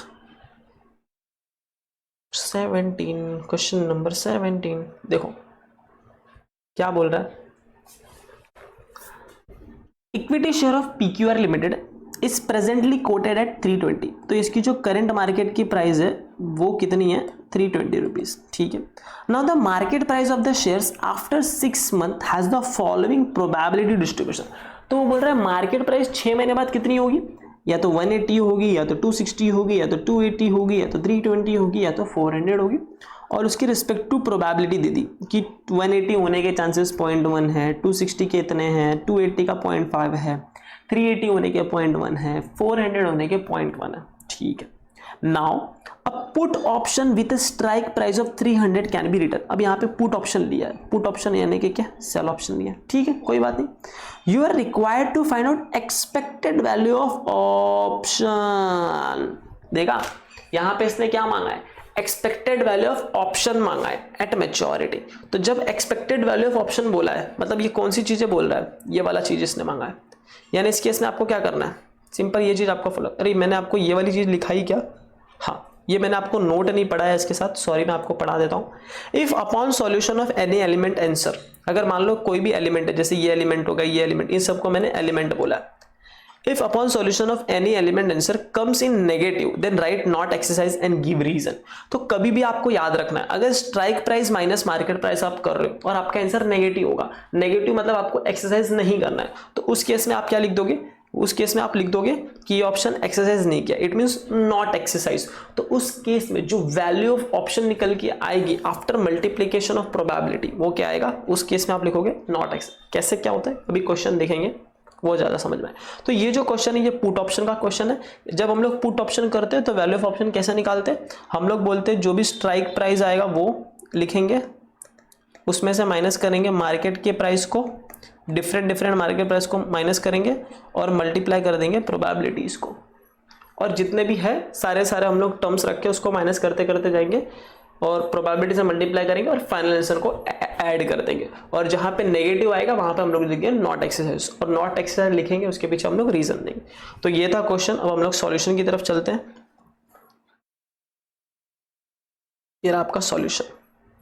क्वेश्चन नंबर 17 जो भी वहां पे लिखा हुआ है वो मैंने यहाँ पे लिख दिया। देखो 1 मिनट। हाँ जी, तो मैं बता रहा था क्वेश्चन नंबर 17 का सॉल्यूशन देखते हैं। क्वेश्चन में जो गिवन इन्फॉर्मेशन है प्रेजेंटली कोटेड एट 320 रुपीज, जो कि मार्केट की प्राइस क्वेश्चन में दी हुई है। Different market price and different probability दी है, ठीक है। और पुट ऑप्शन एक्सरसाइज किया जिसकी स्ट्राइक प्राइस है 300। अब आपको क्या निकाल के बताना, एक्सपेक्टेड वैल्यू ऑफ ऑप्शन। तो फॉर योर रेफरेंस मैंने जस्ट ये फॉर्मूलास पुट कर दिए, ये आपको एग्जाम में नहीं लिखना है, मैंने साफ साफ लिख के दिया है कि here put option is given means we have to follow this, strike price minus probability 1 multiply probability. देखो ये यहाँ पे प्राइस 1, ये 1 लिखा है, ये 2 लिखा है, ये 3 लिखा है, ये चीज आपको ध्यान देनी है।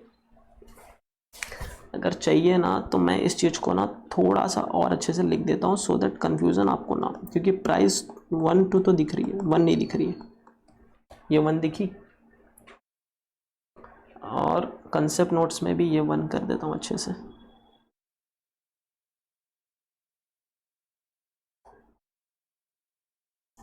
ओके, तो जस्ट ये वाला चीज मैंने आपके रेफरेंस के लिए दे दिया कि जब पुट ऑप्शन हो और वैल्यू ऑफ ऑप्शन निकालना हो, expected value of put option निकालना हो, तो उस केस में strike price minus market price multiply by probability of first factor, second factor, third factor, ऐसे आप करते जाओगे और सबको आप ऐड करते जाओगे और सो ऑन। अब ये चीज आपको एग्जाम में नहीं लिखनी। देखो मैंने सेम चीज सॉल्व की है। सबसे पहले क्या था, स्ट्राइक प्राइस, तो मैंने सब जगह सबसे पहले स्ट्राइक प्राइस लिख दिया सब जगह, फिर माइनस माइनस माइनस की साइन लगा दी, और ये जो मार्केट प्राइस है वो क्वेश्चन में दी हुई है। ये देखो क्वेश्चन अगर आप देखोगे तो क्वेश्चन में डिफरेंट मार्केट प्राइस दी हुई है, 180, 260, 280, 320 ये, तो मैंने वो मार्केट प्राइसेस लिख दी यहाँ पे 180, 260, 280, 320, 400। अब आप क्वेश्चन को एनालाइज करो, 300 माइनस 180 करूंगा तो क्या आंसर पॉजिटिव आएगा? यस, ठीक है। तो मैंने डायरेक्ट, और फिर मैंने यहाँ पे प्रोबेबिलिटी लिख दी। तो मैंने सबसे पहले इनपुट रखा स्ट्राइक प्राइस, जो क्वेश्चन में मार्केट प्राइस दी है वो, और जो प्रोबेबिलिटी दी है वो। अब मैं इसको एक एक को सॉल्व करूंगा। 300 माइनस 180 करूंगा तो आंसर मेरा पॉजिटिव में आएगा, यानी एक्सरसाइज हो रहा है। मल्टीप्लाई 1 करूंगा तो माय आंसर इज 12, लिख दिया। सेकंड देखो 300 minus 260, again the answer is in positive, multiply by 0.2, answer is 8। 300 minus 280, again the answer is in positive, जैसे 20 रुपीज का आंसर आएगा और उसको मल्टीप्लाई करूंगा 0.5 से, जो आएगा 10। अब जब आप थर्ड वाला सॉल्व करोगे ना, 300 माइनस 320 करोगे ना, तो आपको ना -20 आएगा। -20 आया, इट मीन्स व्हाट, कि वहां पे ऑप्शन एक्सरसाइज नहीं करना, मीन्स आपको नेगेटिव में अमाउंट आ गया। तो उस केस में आप मल्टीप्लाई 0.1 करके यहाँ पे -2 मत लिखना, आप सीधा लिखना कि ये ऑप्शन एक्सरसाइज नहीं है, इट इज नॉट एक्सरसाइज्ड। क्यों लिखा, उसके पीछे का रीजन क्या है, क्यों नहीं एक्सरसाइज कर रहे हैं सर पुट ऑप्शन? अरे सिंपल सा समझो ना बदबू, सिंपल सा समझो ना दोस्त, समझाते हैं, चलो आपको समझाते हैं। पुट ऑप्शन है, स्ट्राइक प्राइस है कितनी, स्ट्राइक प्राइस है 300। अब देखो जब जब प्राइस नीचे जाएगी आप ऑप्शन एक्सरसाइज करोगे, जब जब प्राइस ऊपर जाएगी उस केस में ऑप्शन एक्सरसाइज नहीं होगा। तो मैंने प्राइस को अगर प्लॉट करूं तो मैं प्राइस को प्लॉट करता हूं, 300 है प्राइस, क्या हो रही है 300 से 320 भी जा रही है और 400 भी जा रही है, और नीचे के टाइम पे 280 हो रही है, 260 हो रही है और 180। तो देखो इन तीनों केसेस में क्या होगा, ऑप्शन एक्सरसाइज होगा, बट ऊपर के दो केसेस में ऑप्शन एक्सरसाइज नहीं होगा। तो वही चीज मैं आपको बता रहा हूँ, इसलिए यहाँ पे ऑप्शन एक्सरसाइज नहीं हो। और इसको वेरीफाई करने का दूसरा तरीका क्या होता है कि आप क्या करो, आप दिस माइनस दिस करो और आंसर आपका अगर आपका आंसर नेगेटिव है तो आपको समझना वो ऑप्शन एक्सरसाइज नहीं है। और बट आपको एक बात याद रखनी है, जब पुट ऑप्शन है तो आपको ये चीज क्लिक होनी चाहिए कि in case of put option अगर एक्सपेक्टेड वैल्यू निकालनी है तो strike price minus market price होगा, market price minus strike price नहीं होगा। Market price minus strike price तो कॉल ऑप्शन में होता है, यहां पे नहीं होता।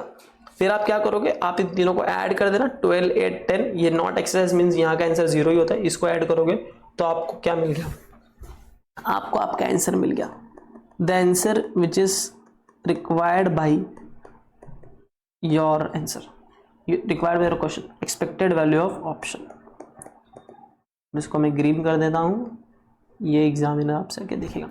और ये जो नोट आपने लिखा वो, ये नोट लिखना भी एग्जाम में जरूरी है, नहीं लिखोगे तो मार्क्स कटेंगे 1 से 2 नंबर, बता रहा हूँ मैं। नोट क्या बोल रहा है, if strike price goes beyond 300 option is not exercise at all. तो बस आपको वही बताना है, 300 के अगर प्राइस गया तो ऑप्शन एक्सरसाइज नहीं होगा, वो इसको इंग्लिश में लिख देना है। And in case of put option since share price is greater than strike price option value would be 0। तो बोल रहा है जब पुट ऑप्शन फॉलो करोगे और अगर शेयर प्राइस, जो ये शेयर प्राइस है यानी जो शेयर प्राइस है, वो जो शेयर प्राइस है अगर वो ग्रेटर है यानी ज्यादा है किससे, स्ट्राइक प्राइस से, जो कि स्ट्राइक प्राइस 300 है, then option value would be 0। तो उस केस में जो ऑप्शन की वैल्यू आएगी वो 0 आएगी।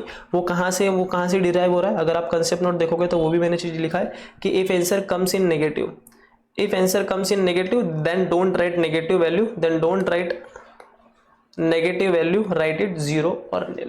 ठीक है, तो ये चीज आपको समझ के चलनी, जब आप माइनस करोगे तो वो चीज ऐसी आएगी। तो इस चीज को आपने ये भी लिख दिया कि इन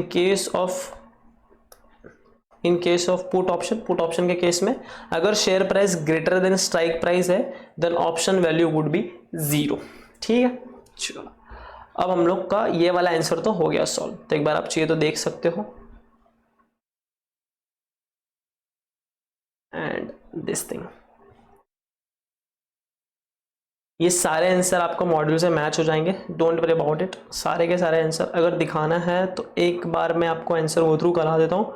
मैंने आंसर गो थ्रू नहीं कराया, सॉरी फॉर दैट। चलो मैं करा देता हूँ फटाफट आंसर के ऊपर ले ही जाके।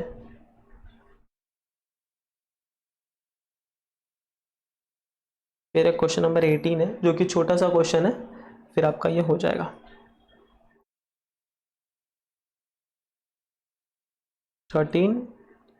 16 से कराना था ना, ये देखो 16, सॉरी मैंने कराना भूल गया। ये देखो 300 आया,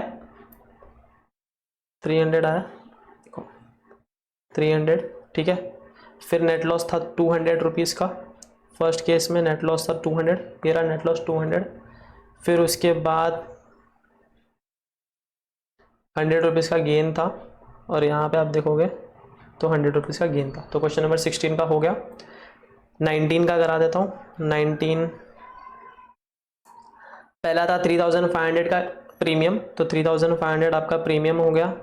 फिर उसके बाद फर्स्ट में लॉस हुआ 3500, तो फर्स्ट केस में 3500 का देखो ये रहा लॉस, नेट लॉस 3500, माइनस में नहीं लिखना आपको, सीधा लिखना नेट लॉस। अब नेट लॉस लिखोगे 3500, ऑलरेडी आंसर आ जाता है।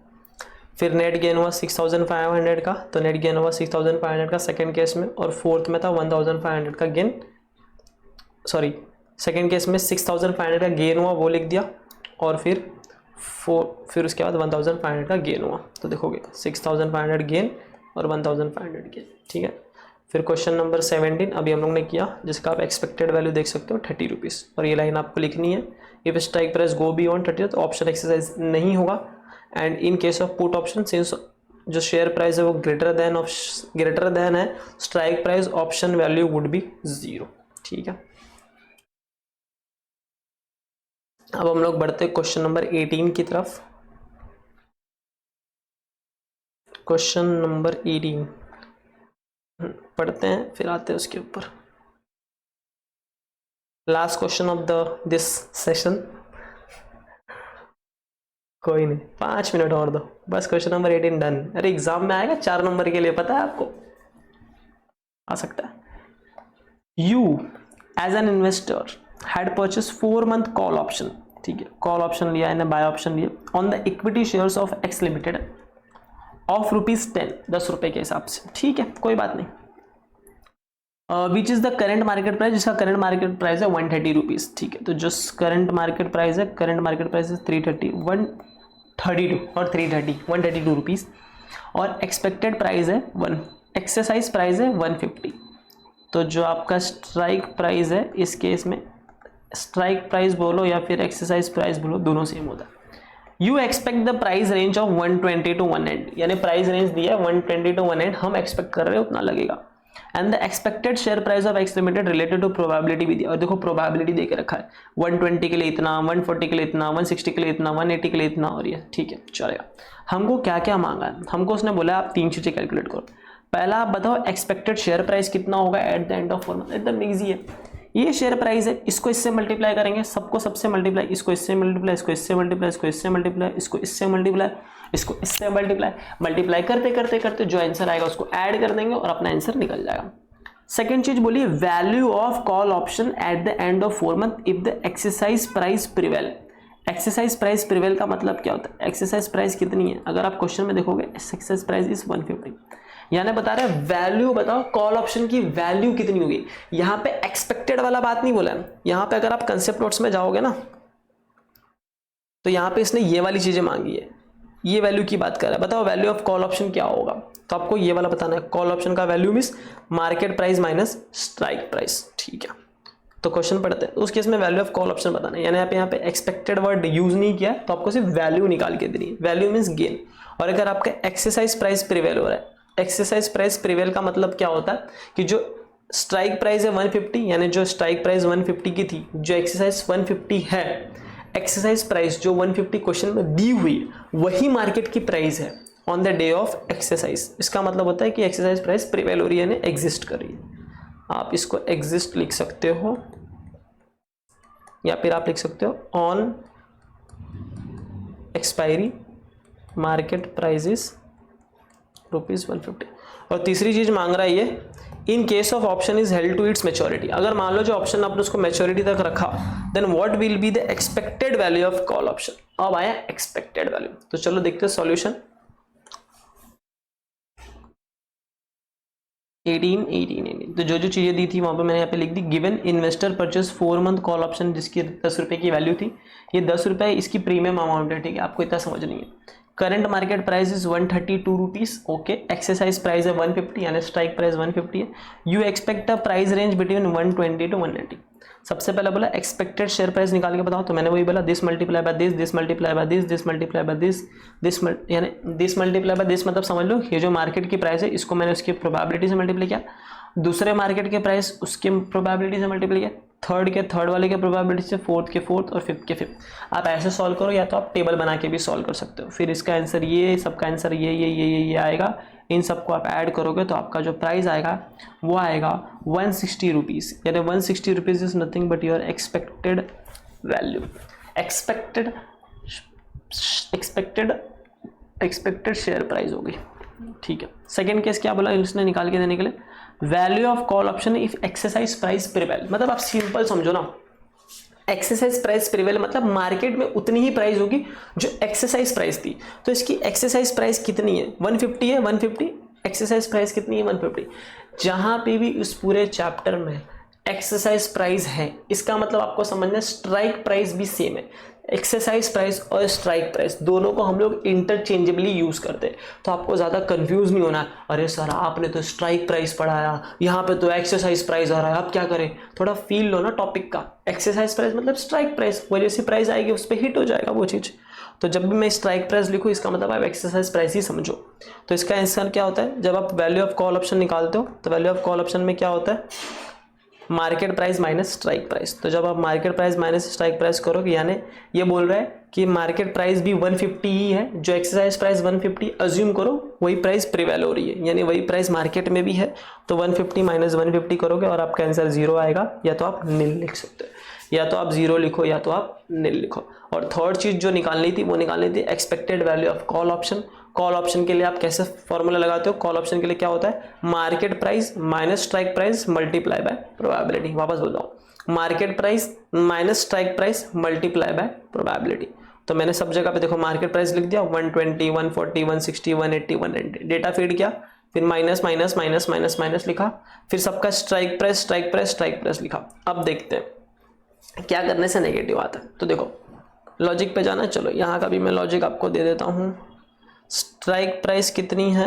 150 है, और 140 नीचे आएगा, 120 नीचे आएगा, 160 ऊपर आएगा, 180 भी ऊपर आएगा और 190। तो देखो जब जब स्ट्राइक प्राइस से ऊपर जाएगा यानी वहां पे ऑप्शन एक्सरसाइज होगा, यानी वहां पे गेन होगा, और जब जब नीचे आएगा तो ऑप्शन एक्सरसाइज नहीं होगा। तो मैं बोलूँ इस वाले दायरे में ऑप्शन एक्सरसाइज नहीं होगा और इस वाले दायरे में ऑप्शन एक्सरसाइज होगा 150 से ऊपर। तो सॉल्व करेंगे। देखो जब आप 120 माइनस 150 करोगे तो आपको -30 आंसर मिलेगा। -30, आपको आंसर क्या मिलेगा -30, और -30 मल्टीप्लाई बाय 0.1 करोगे तो आपका आंसर आएगा -3। यानी आंसर माइनस में आ रहा है, तो जब भी माइनस में आए आपको लिखना है नॉट एक्सरसाइज, और उसके ऊपर हैशटैग मार्क के उसका रीजन भी दिखना है। क्यों नॉट, आपने एक्सरसाइज क्यों नहीं किया? अरे आपने एक्सरसाइज इसलिए नहीं किया क्योंकि स्टॉक प्राइस है गोज बिलो 150, देखो ना 150 के नीचे जा रहा है ना, इसलिए ऑप्शन एक्सरसाइज नहीं हुआ। जब आप ये लाइन खींच के इसके ऊपर प्लॉट कर दोगे ना, आपको खुद आंसर यही, ये वाली जो लाइन है ना, ये वाली लाइन ये खुद निकाल के दे देगा ये लाइन ही कि हाँ 150 से नीचे गया, इसके लिए वहां पे ऑप्शन को एक्सरसाइज नहीं किया। अब सेकंड वाले को सॉल्व करते हैं। 140 माइनस 150 सॉल्व करो, 140 माइनस 150 इसको सॉल्व करोगे आपका आंसर आएगा -10, और -10 मल्टीप्लाई बाय 0.2 करोगे आंसर आएगा -2। देखो आंसर नेगेटिव में है, -2 है, तो उस केस में हम लोग एक्सरसाइज नहीं करेंगे। अब इसको सॉल्व करोगे 160 माइनस 150 करोगे, अगर आप 160 माइनस 150 करोगे तो आंसर आएगा आपका 10, और 10 को मल्टीप्लाई करोगे 0.5 से आपका आंसर आएगा 5, यानी ये पॉजिटिव है, इसको हम एज इट इज लिख देंगे। फिर फोर्थ केस 180 माइनस 150, जब आप 180 माइनस 150 करोगे तो आपका आंसर आ जाएगा 30 रुपीज़, और 30 रुपीज़ मल्टीप्लाई बाय 0.1 करोगे आंसर आएगा 3 रुपीज़। तो देखो 3 रुपीज़ मेरा पॉजिटिव है, इसके लिए इसको मैंने लिख दिया। और 190 माइनस 150 करूँगा 40 आएगा, 40 मल्टीप्लाई बाय 0.15 करूँगा यानी 0.15, answer is 6 and which is positive. तो जो भी पॉजिटिव टर्म आएगा उसको मैं लिख दूंगा और इन सबको ऐड करूँगा। देखो नॉट एक्सरसाइज लिखा मीन्स वहाँ पे वैल्यू आएगी 0, और सबको ऐड करने के बाद माई आंसर इज 14 रुपीज़। तो यहाँ पे जो वैल्यू ऑफ कॉल ऑप्शन है थर्ड केस में वो क्या है, वो है 14 रुपीज़। तो ये 14 रुपीज़ है, ये नील है, यहाँ पे चाहिए तो लिख देते हैं एक्सपेक्टेड शेयर प्राइस, और यहाँ पे भी चाहिए तो लिख देते हैं what value of call option. अब ये चीज लिखने से क्या होगा, एग्जामिनर के हाईलाइट में आएगा, और एग्जामिनर इस चीज को, जो भी आपका फाइनल आंसर होता है उसको आप लोग बॉक्स बना के आओ। कब बॉक्स नहीं बनाना, कब उसको राउंड नहीं करना, जब आपको लगे कि वो आपका आंसर गलत होने के चांसेस, आपको ऐसा फील हो रहा है तो उसके इसमें बॉक्स मत बनाना। तो आप चाहिए तो इस आंसर को मैच कर लेते हैं, तो देखोगे अगर आंसर मैच करेंगे हम लोग क्वेश्चन नंबर 18,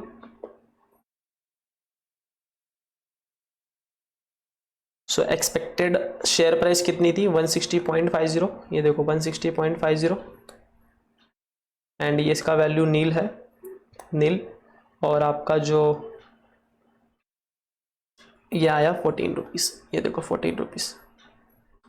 अब इसी चीज को टेबल फॉर्मेट में भी हम कर सकते हैं।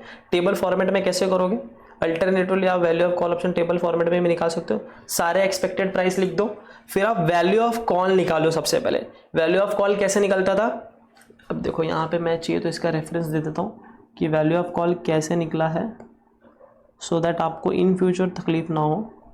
Here the value of call is nothing but, ये 1 को साइड में रखते थोड़ा,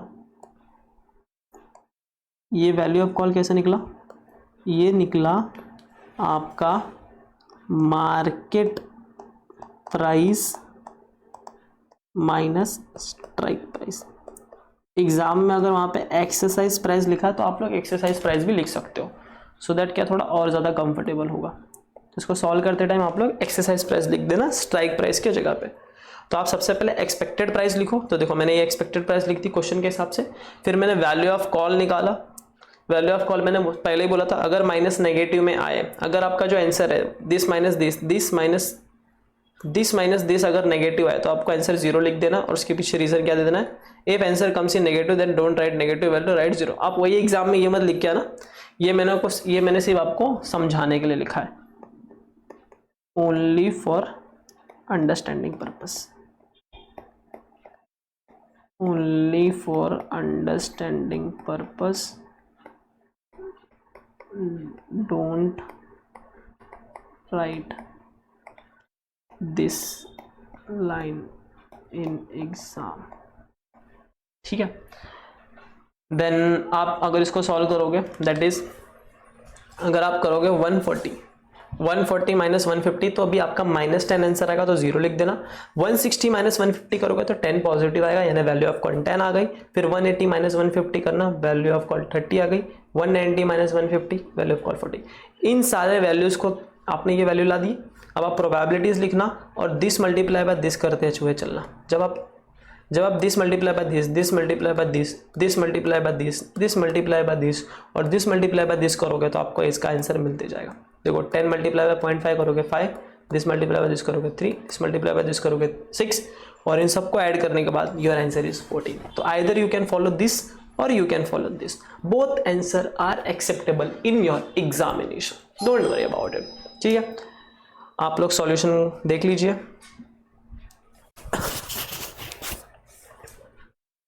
एक minute.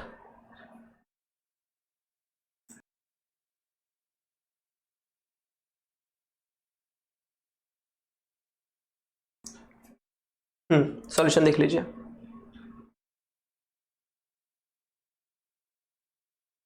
Second and third and ये अल्टरनेटिव सॉल्यूशन। ठीक है, ये सॉल्यूशन आपको मिल जाएगा टेलीग्राम चैनल पे। सर तीसरी बार बोल रहे हो अभी, यहाँ एंड तक जो आएगा वही ये बात सुन पाएगा। सो ये जो कंसेप्ट नोट है और जो भी सॉल्यूशन नोट्स आपको टेलीग्राम चैनल पे मिल जाएंगे। एंड आई होप आपको ये सेशन समझ में आया हो। And that's it for the day. Next session में हम लोग और भी चीज़ें सीखेंगे, पे ऑफ निकालना सीखेंगे, कॉल ऑप्शन और पुट ऑप्शन का पे ऑफ कैसे निकलता है। फिर आने वाले सेशन में हम लोग वैल्यूएशन ऑफ ऑप्शंस भी सीखेंगे, कैसे क्या करते हैं। और आफ्टर सम सेशंस ये चैप्टर आपका हो जाएगा खत्म। और जो इसके अनदर चैप्टर्स, जो अनदर टॉपिक ऐड हुए हैं जिसके रिगार्डिंग कोई क्वेश्चन नहीं दिया है बट मॉड्यूल में कुछ इलस्ट्रेशंस दिए हुए हैं, उन इलस्ट्रेशंस को भी मैं सॉल्व कर दूंगा। सो दैट एक तरह से ये जो चैप्टर आपके एग्जाम में 8 to 16 मार्क्स का आएगा ना, वो कंफर्म हो जाएगा। ठीक है, सो इतना देखने के लिए धन्यवाद and thank you very much. And C Krishna Gupta is signing off and मिलते हैं अपने अगले सेशन में। तब तक के लिए सी यू। तब तक के लिए take care and see you soon. Intro and